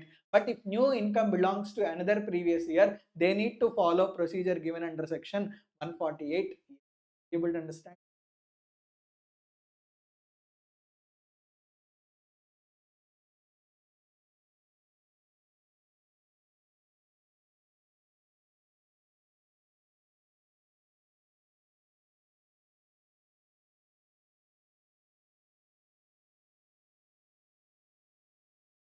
Next, You filed ITR under section 148, but there is some mistake in ITR filed under section 148. Now, can you file revised return?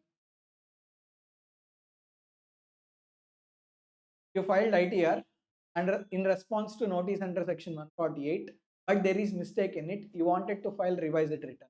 Can you file revised return? No, revised return cannot be filed once you file ITR under. Sir, are there any time limits to complete the assessment? Yes. Here there is amendment. Before 1st September 2024, the treatment was different. On or after 1st September 2024, treatment was different.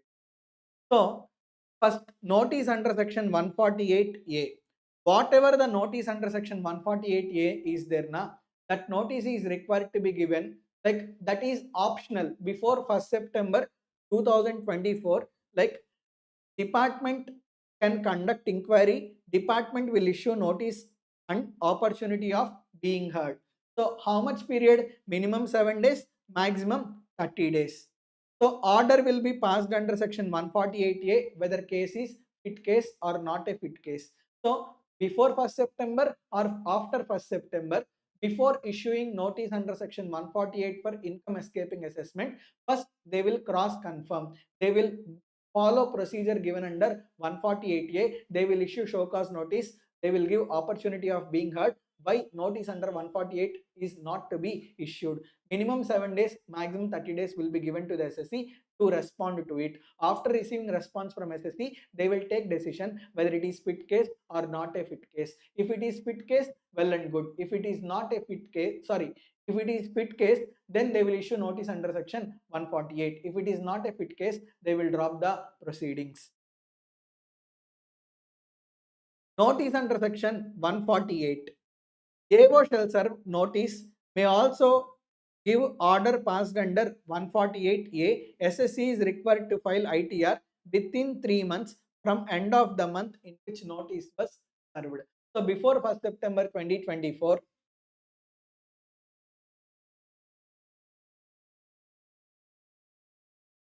sir, if SSC not responding properly, then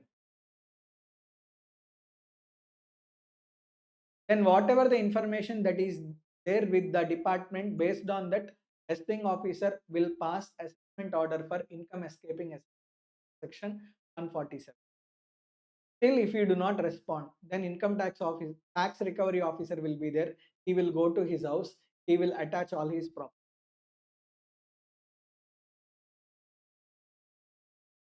Now, SSC is required to file ITR within 3 months from end of the month in which notice was served. After 1st September 2012 also, after 1st September 24 also, AO will issue notice. He is mandatorily required to give order under 148A. SSC is required to ITR within 3 months from end of the month in which notice was issued. AO can issue notice with a time limit of less than 3 months as specified in the notice, but overall original time limit plus extended time limit to file written in response notice under section 148 cannot be more than 3 months. See, this point is very important.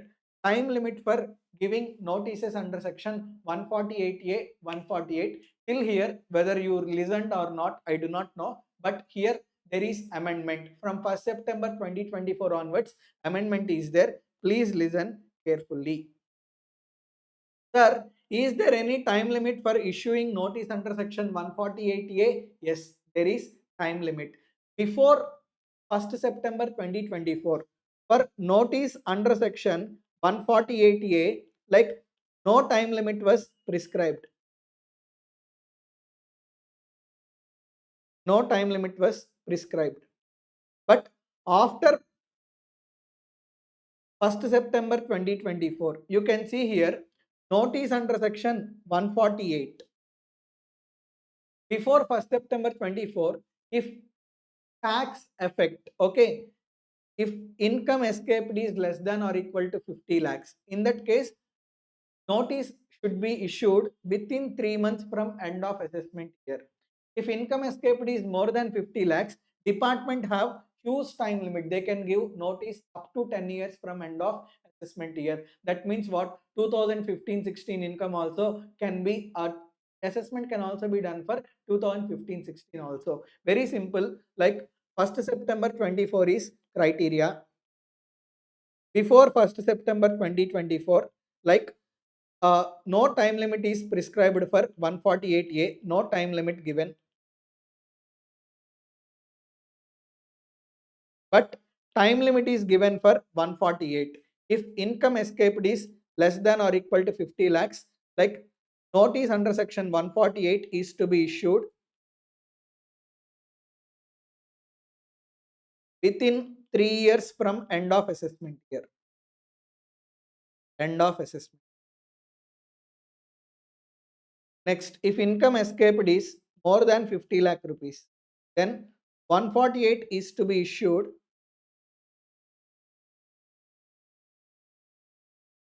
within 10 years from end of assessment year. That means higher time limit is available. If your income escaped is less than 50 lakhs, 3 years.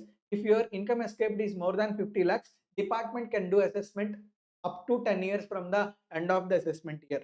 But on or after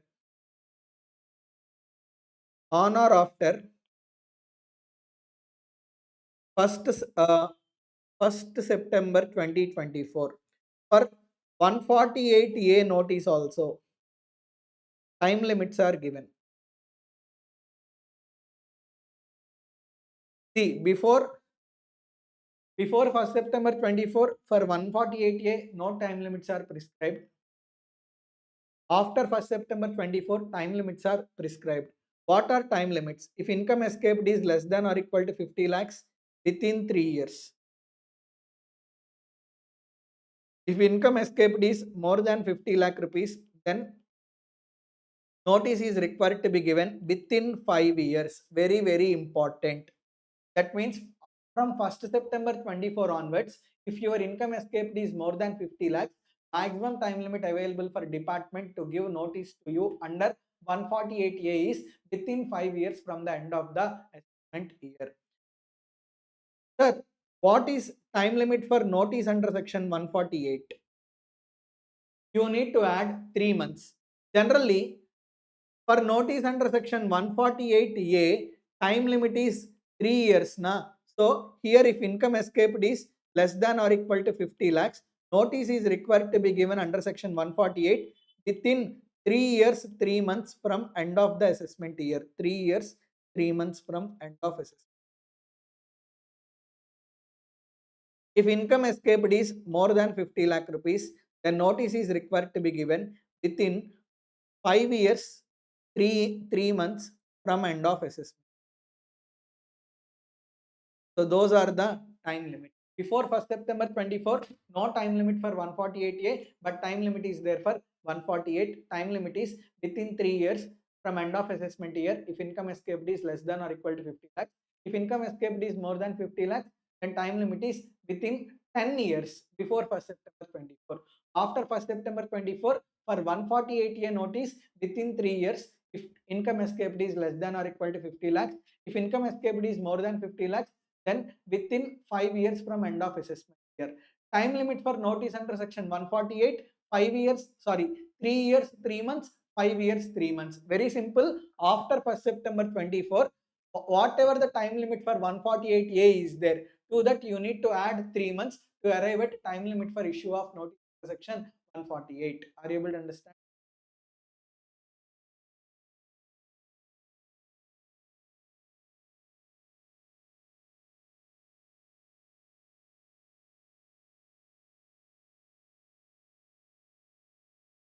Next.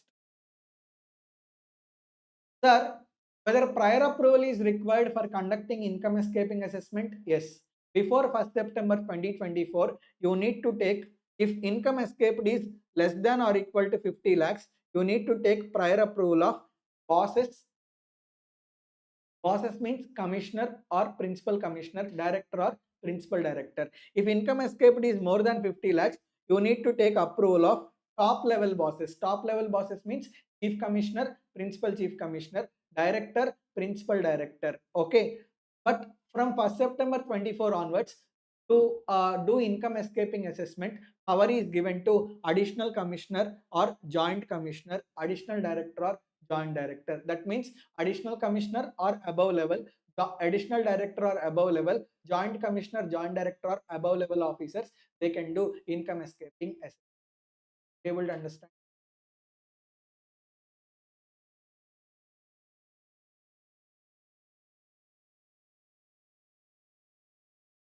Time limit for completion of income escaping assessment.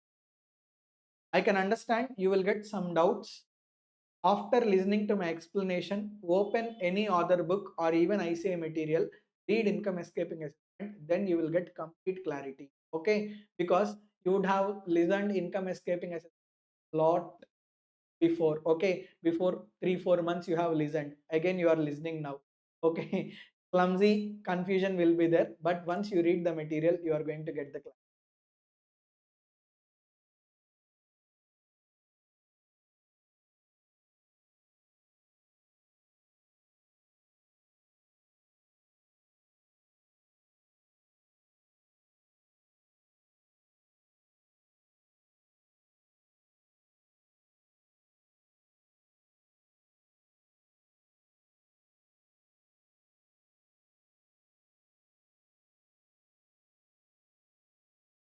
Yeah, here one small mistake is there. See, if income is greater than or equal to 50 lakhs, that means even it is 50 lakh rupees, then also 5 years time limit is available. So the thing is here, if income escaped is less than 50 lakhs, if income escaped is greater than or equal to 50 lakhs, that means even if it is 50 lakh rupees, then also 10 years time limit is available before 1st September. After 1st September, even though income escaped is exactly equal to 50 lakhs, then also 5 years time limit is available. Please change this. I made this small mistake. If income escaped is less than, if income escaped is greater than or equal to 50 lakhs. Thank you, Monish. In a flow I made that mistake, but please correct. Very simple. If income escaped is less than 50 lakhs, lower time limit. If income escaped is either equal to 50 lakhs or more than 50 lakhs, higher time limit is available for department to issue the next time limit for completion.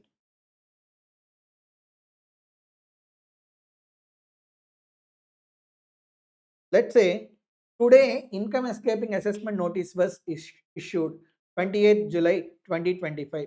You need to take end of month. End of month is 31st July 2025. From 31st July 2025, 12 months. That means within 12 months from end of the month in which notice was issued under section 148, assessment is required to be completed. That means on or before 31st July 2026, income escaping assessment is required to be completed and assessment order is required to be passed by the assessment officer. Able to understand? So time limit for completion of assessment is within 12 months from end of the month in which notice is issued under section 48. You can see here within 1 year, okay, 1 year or 12 months from end of financial year in which notice is issued under section. So this is all about income escaping assessment.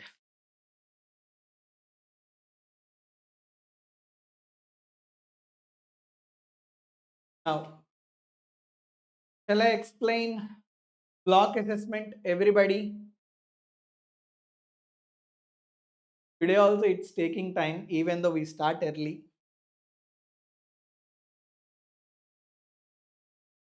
No problem.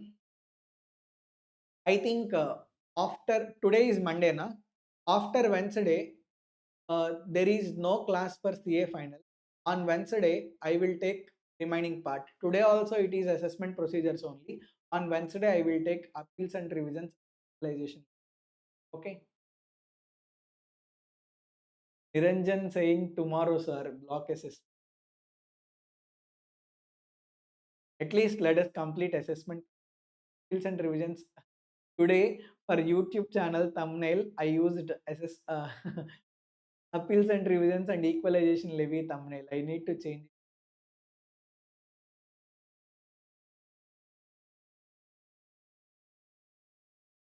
Yes, it is lengthy. What can we do?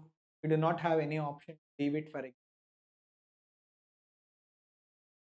So tell me, block assessment is very, very important. If you want, I will explain now, or else we can think.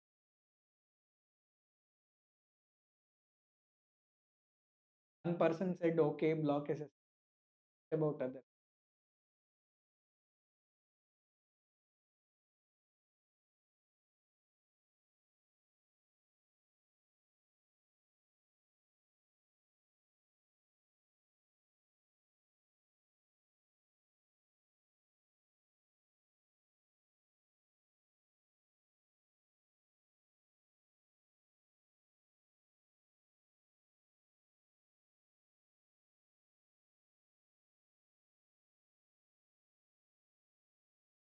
We will do one thing.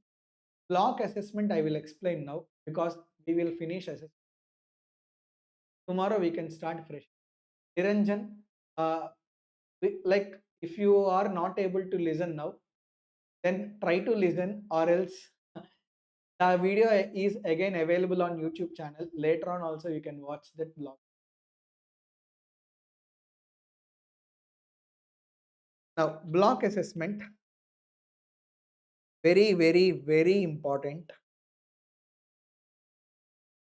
See, this is recent amendment made in Finance Act number 2 of 2024. So high chances block assessment can be asked in the examination. So don't take lightly.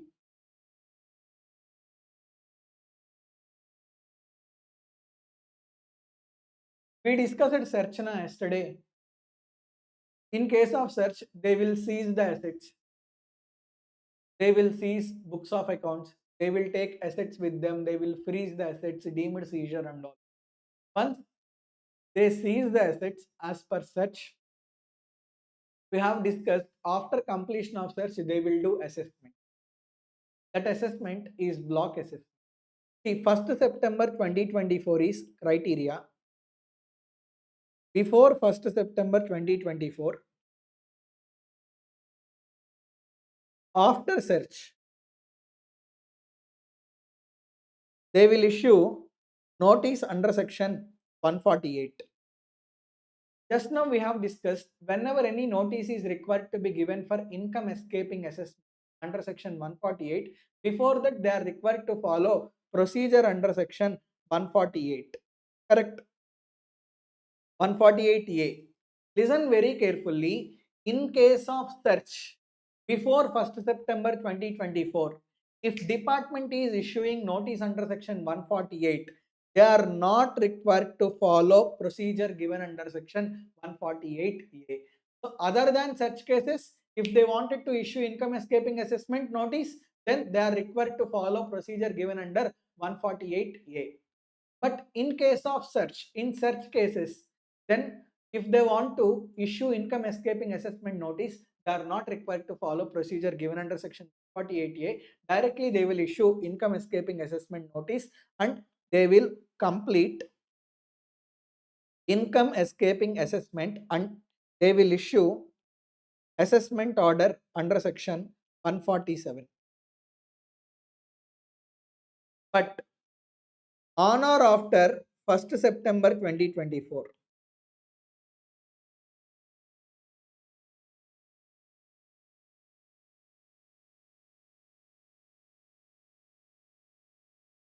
if they have done search, if they have done raid, then they will not issue notice under section 148A or 148. Okay, they are not required to issue notice under section.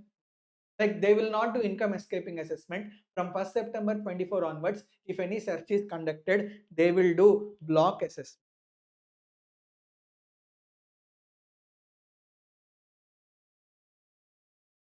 under section 158 BA to 158 BI. So till here you are clear. Did you understand when block assessment will be conducted? In every case, block assessment will not be conducted. Only in such case, block assessment will be conducted. That too, if search is initiated on or after 1st September 2024.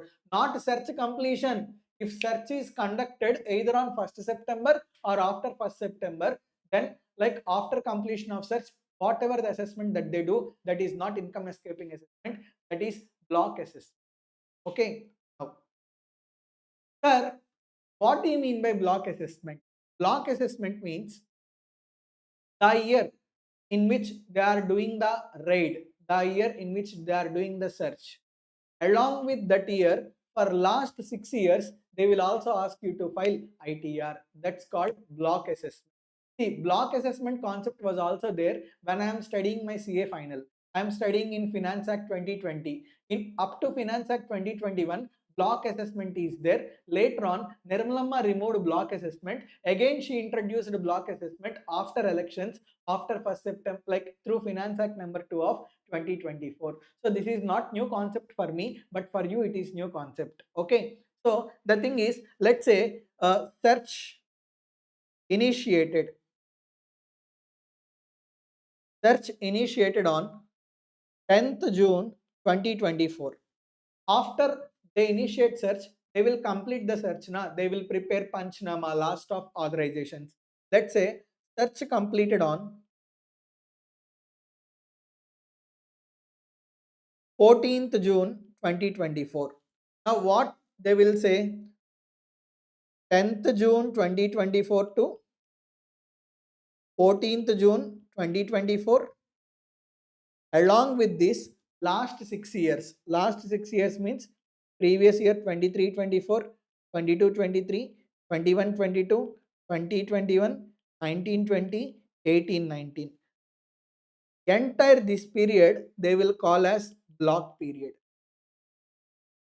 Now they will give notice under section 158 and they will ask you to file income tax returns of last 6 years. They will also ask you to file income tax return of current previous year from 1st April 24 to up to date of completion of search up to 14th June 2024. So from 1st April 24 to 14th June 2024, they will ask you to file ITRs. Okay, so this is called block period. That means whenever search is conducted on or after 1st September 2024, whatever the assessment that they will do, that assessment is block assessment. What do you mean by block? In current previous year, 1st April up to date of completion of search plus last 6 years. For this entire period, for this entire block period, you are required to file ITR. They will issue notice under section 158 and they will ask you to file ITR for block period. You are required to file ITR for entire block period. Are you able to understand?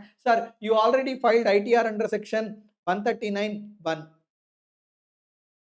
Already filed. Again, are you required to file ITR for block period? Yes, you are required to file ITR for block period. Are you able to understand? Let's say your total income is 100 lakhs. This is disclosed in ITR. Next. You got notice under section 148. As per 148, total income is 250 lakhs. After you file return, sorry, why 148? Notice was given under 158 block assessment. In response to block assessment notice, you have filed ITR. ITR income is 250 lakhs. Now, along with this block assessment notice, after you file ITR, he will issue notice under 143(2) and he will do scrutiny assessment. As per scrutiny assessment, total income is 340 lakhs. See, you were asked to file income tax return in response to block assessment notice. At that time, you should disclose everything fairly. Then also, you have secreted some income. Whatever the income that you have secreted, hidden income is there, 90 lakh rupees. This 90 lakh rupees, they will call as undisclosed income. Are you able to understand? So, whatever the income that is not disclosed in ITR is there, that got escaped from ITR is there, that we call as undisclosed income. On this undisclosed income, straight away they will levy tax at the rate of 60% plus penalty at the rate of 30% on tax. That means what? Tax at the rate of 60% means 90 lakhs into 60%. 54 lakhs. 54 lakhs into 50%. Sorry, penalty at the rate of 50% on tax. 54 lakhs into 50% means 27 lakhs. That means you need to pay tax liability of 81 lakh rupees. Simply 90% of undisclosed income you are required to pay tax. Sir, again whether surcharge is calculated? No. Again whether health and education cess will be levied? No. Again whether interest under 234 ABC will be levied? No. Already you are paying 90% of undisclosed income as tax. Again they do not levy surcharge, they do not levy health and education cess, they do not levy interest under section 234 AB. You will understand. So this is the concept.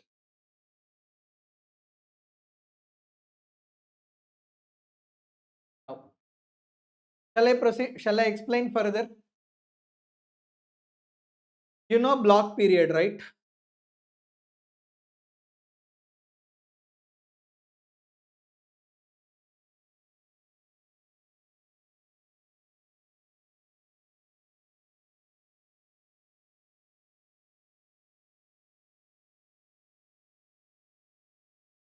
This is block period.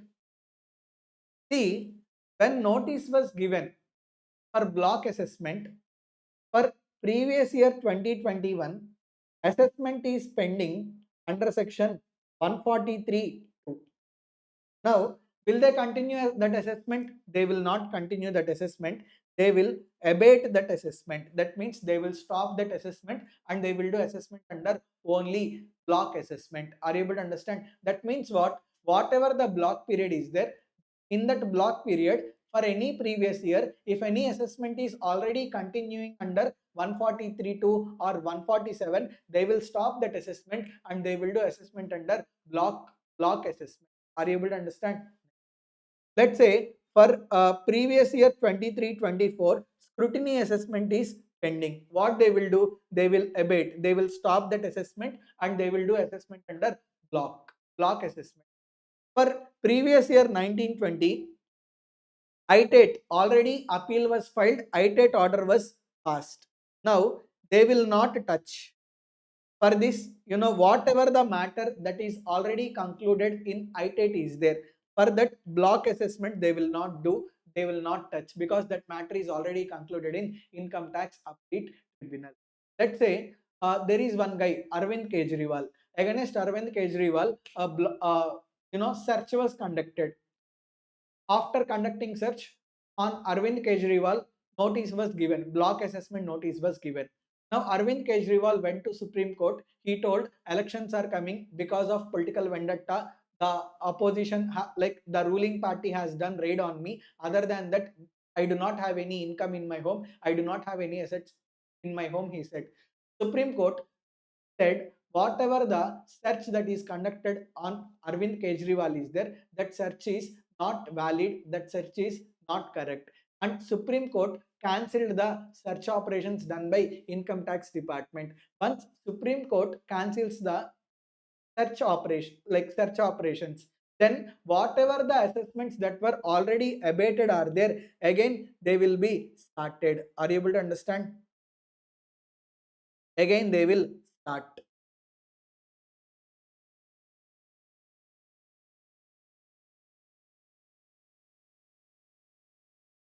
Again they will start. Are you able to understand? So generally, once block assessment proceedings are initiated, regular assessments will be stopped and block assessment will only be done.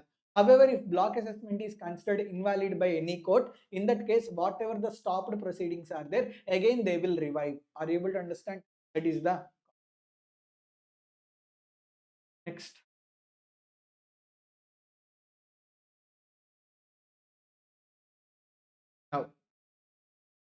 there are two persons, Monish and Varun. Both are best friends basically, Monish and Varun. So what they have done so many transactions. Whatever the transactions that they have done, only they knows, nobody knows. So they have maintained that information in such a secret way. On Monish, department has done search after 1st September 2024.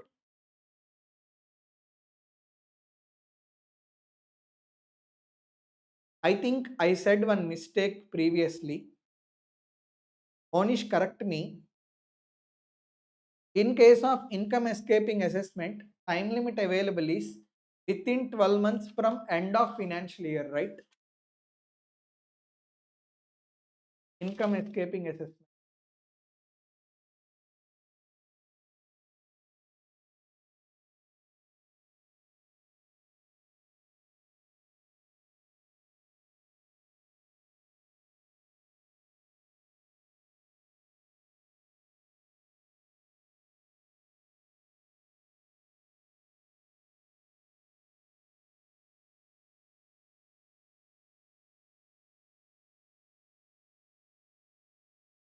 Time limit for income escaping assessment.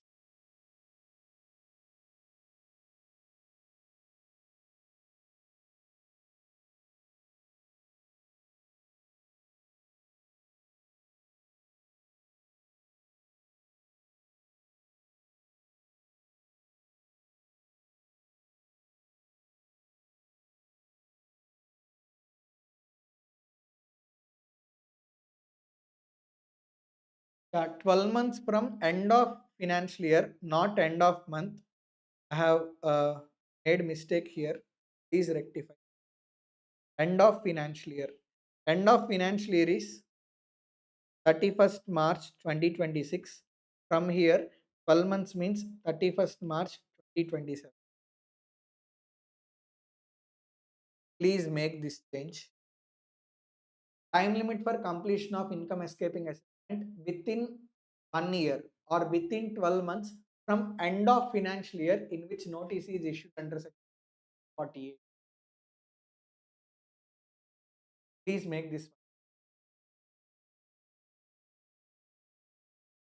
What, Monish? What are you doing when I'm saying this?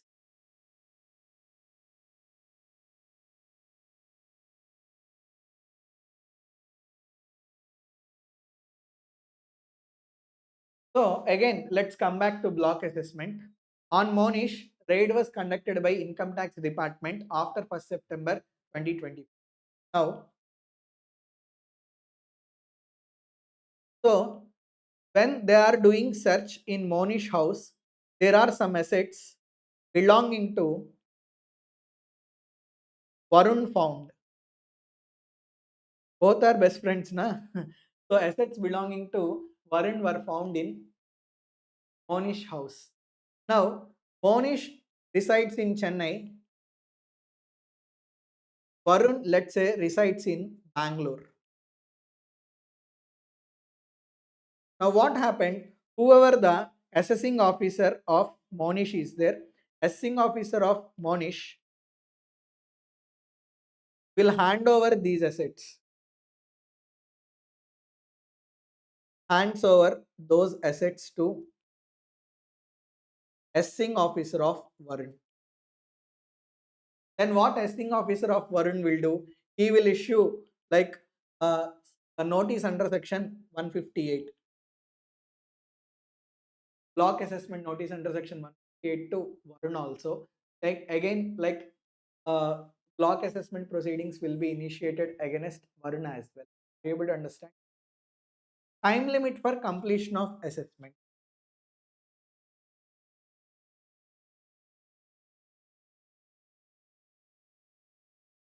Completion of block assessment. Time limit for completion of block assessment is within 12 months from end of the month in which block assessment notice was issued. So whatever I said earlier, that is correct now. For income escaping assessment, 12 months from end of financial year, For block assessment, time limit for completion of is within 12 months from end of the month. Due to a lot of time limits, it's getting difficult, sir. No worries. I have planned to prepare one summary of time limit. I will try to do.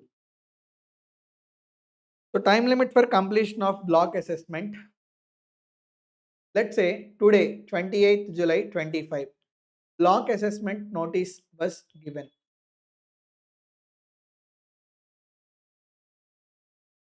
You have to take end of month. What is end of month? 31st July 25.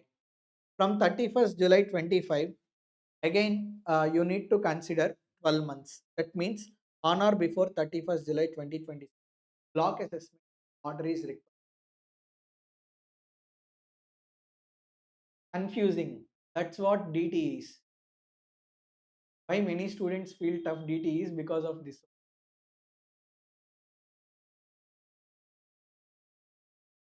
You are under stress also.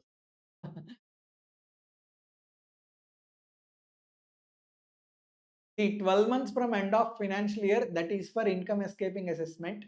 12 months from end of the month is for block assessment. Okay. I will give for you time limit for completion of assessment.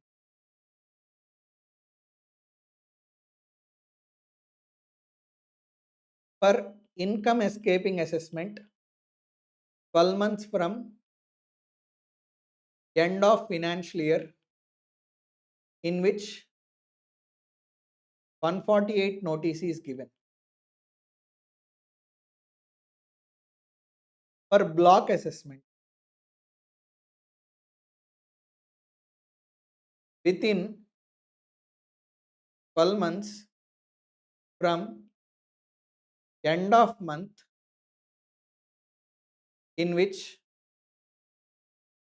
notice under section 158 was given. I hope now you understood the difference. For income escaping assessment, end of financial year. For block assessment, end of the month. I hope now you understood the difference.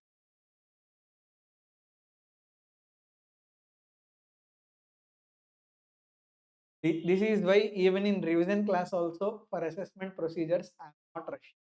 If I rush, it will be like a Tamil movie.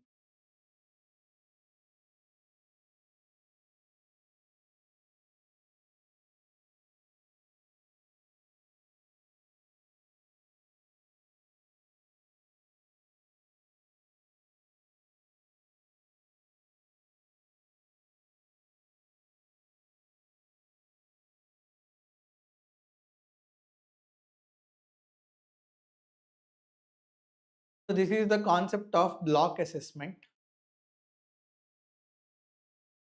With this, shall we conclude for today? Now, last 5 minutes, some people are asking in the middle how to prepare. First of all, you all took regular coaching, right? For CA final or CMA final, mandatorily you should have regular coaching. I see many students who are relying on marathons and revision classes. Trust me, take any marathon, take any revision class, 100% explanation of concept is not possible. So, like definitely you should take like regular coaching. Once you take regular coaching, I am not saying just because I am DT faculty, I am not saying to make money from you. Okay, right now I am not making any money. You can inquire also, but really there are such like you need to have entire overview of DT. For that, you need to take regular coaching. Then you can rely on revision videos or marathons. Thereby, you can plan your study. Next, when you are studying, don't study at a stretch. When I use it to study, I will tell you maximum time I will study at a stretch is 2 hours.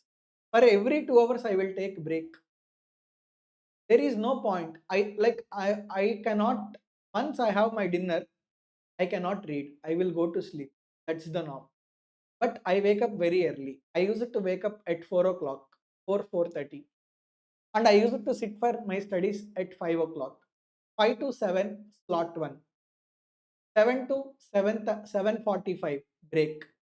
Like 7 to 7:45, I will bath, I will do some puja, I will eat breakfast.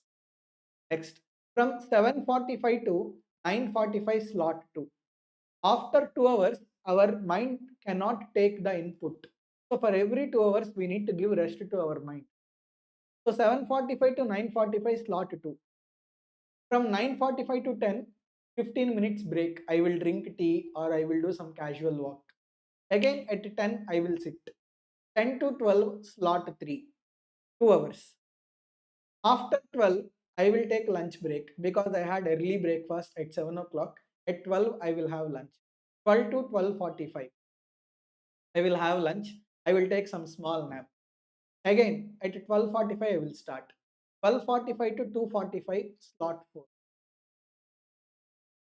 During afternoon, I will do only practical papers. Early in the morning, I will do auditing because that is theory. If I read it in the afternoon, I will sleep. So whatever theory chapters are there, that I will do in the morning. Afternoon, after 12, I will start doing practicals, FR, AFM, like that. Okay. Now 12:45 to 2:45, slot 4. Again 2:45 to 3:15, I will sleep in the afternoon. Sleep is mandatory. I will wake up at 3:15. I will fresh. I will start at 3:30. 3:30 to 5:30, slot 5. Again 5:30 to 6, break. 6 to 8, slot 6. That means from morning 5 to evening 8, I have covered 12 hours with enough breaks. Are you able to understand? So you can plan your studies like this. So study in a planned way. Next, you are giving slot for 2 hours now. In those 2 hours, what you have studied, you also plan how to study in those 2 hours. First 5 minutes or 10 minutes, plan how much you wanted to study in those 2 hours. That too, study for 40 minutes. In those 2 hours, first 10 minutes, like 2 hours, first 10 minutes is allocated for planning. Next 40 minutes, study. After that, 10 minutes revision. So with this, 1 hour completes. Next, for second hour,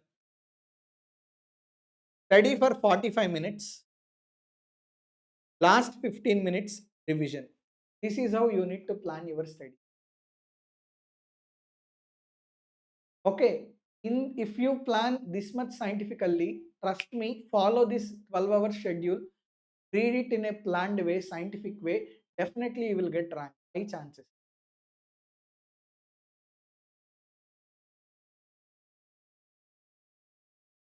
Sir, you said after Wednesday no revision. I hope Niranjan Rao, you saw the schedule, revised schedule. In revised schedule from 26 to 28, there were no.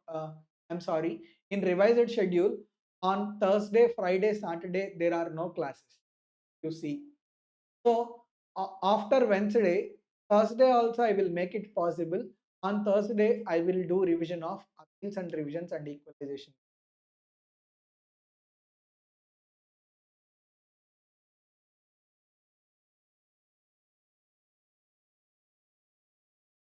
Next, sir, I know that sometimes you will take sleeping time some more when you are getting it. I did not understand. And one more thing, 6 hours sleep is mandatory. Every day, you should ensure 6 hours of proper sleep. If you skip the sleep, it will affect your preparation. Definitely. So plan your sleep schedule in such a way that you will get proper sleep of 6 hours. Along with that 6 hours, you will have some nap in between also afternoon and whenever breaks are there.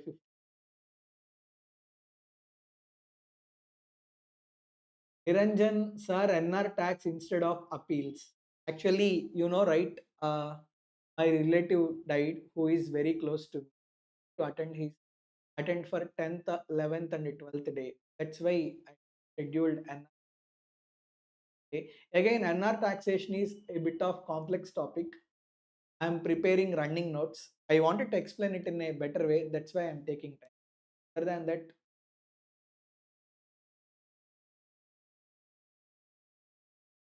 so any more questions?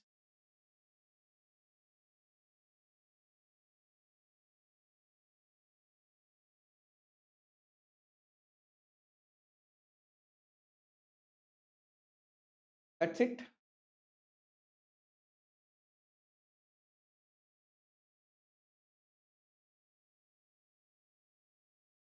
What are the areas need to focus in this chapter? Assessment procedures. Survey, search, scrutiny assessment, income escaping assessment, block assessment, very, very, very important. And you also need to cover special audit 142 2A. These are highlights, important points. You also need to cover 144C dispute resolution. It's also important.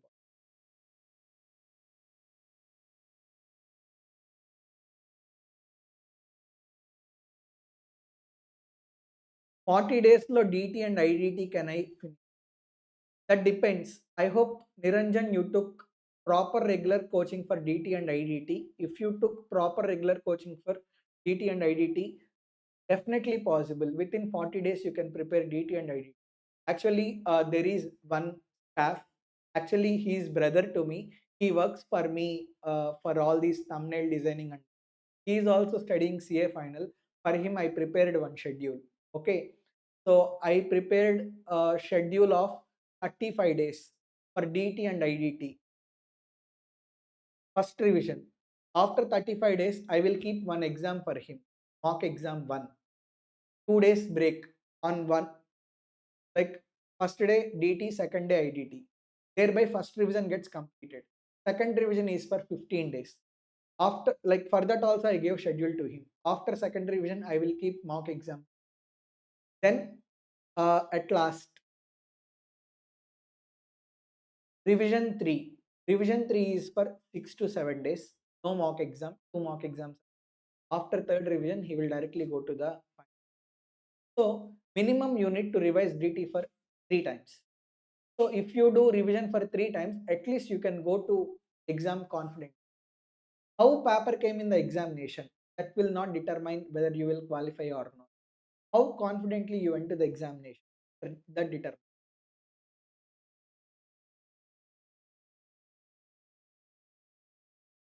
Kindly mention in the notes.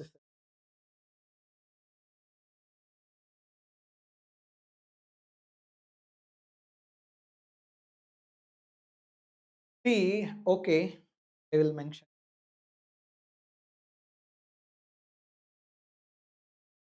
Survey, search, next 142 to a special audit, 144C dispute resolution plan panel, 143.3 scrutiny assessment, next 147 income escaping assessment, block assessment. These are very, very important. CMA final results official date, I do not know.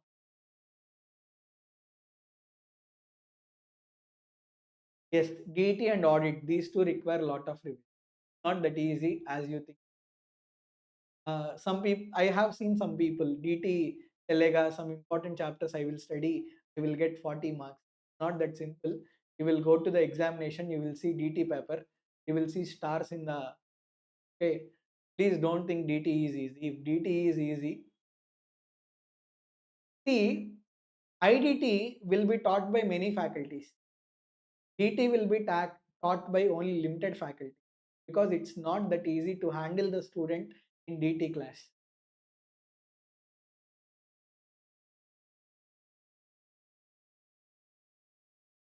And don't take DT lightly. It will play with you.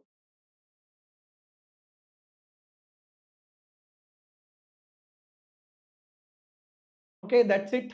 Shall we wind up for today? It's 9. We had long 2.5 hours session. Thank you. Good night. Bye. So tomorrow, tell me one thing. Shall we do appeals and revisions so that it will be in continuation? Or as per schedule, if you want me to do TDS and TCS, I will do TDS and TCS. At your option, what you wanted.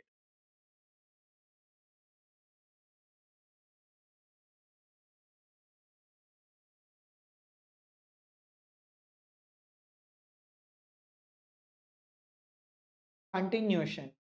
Okay.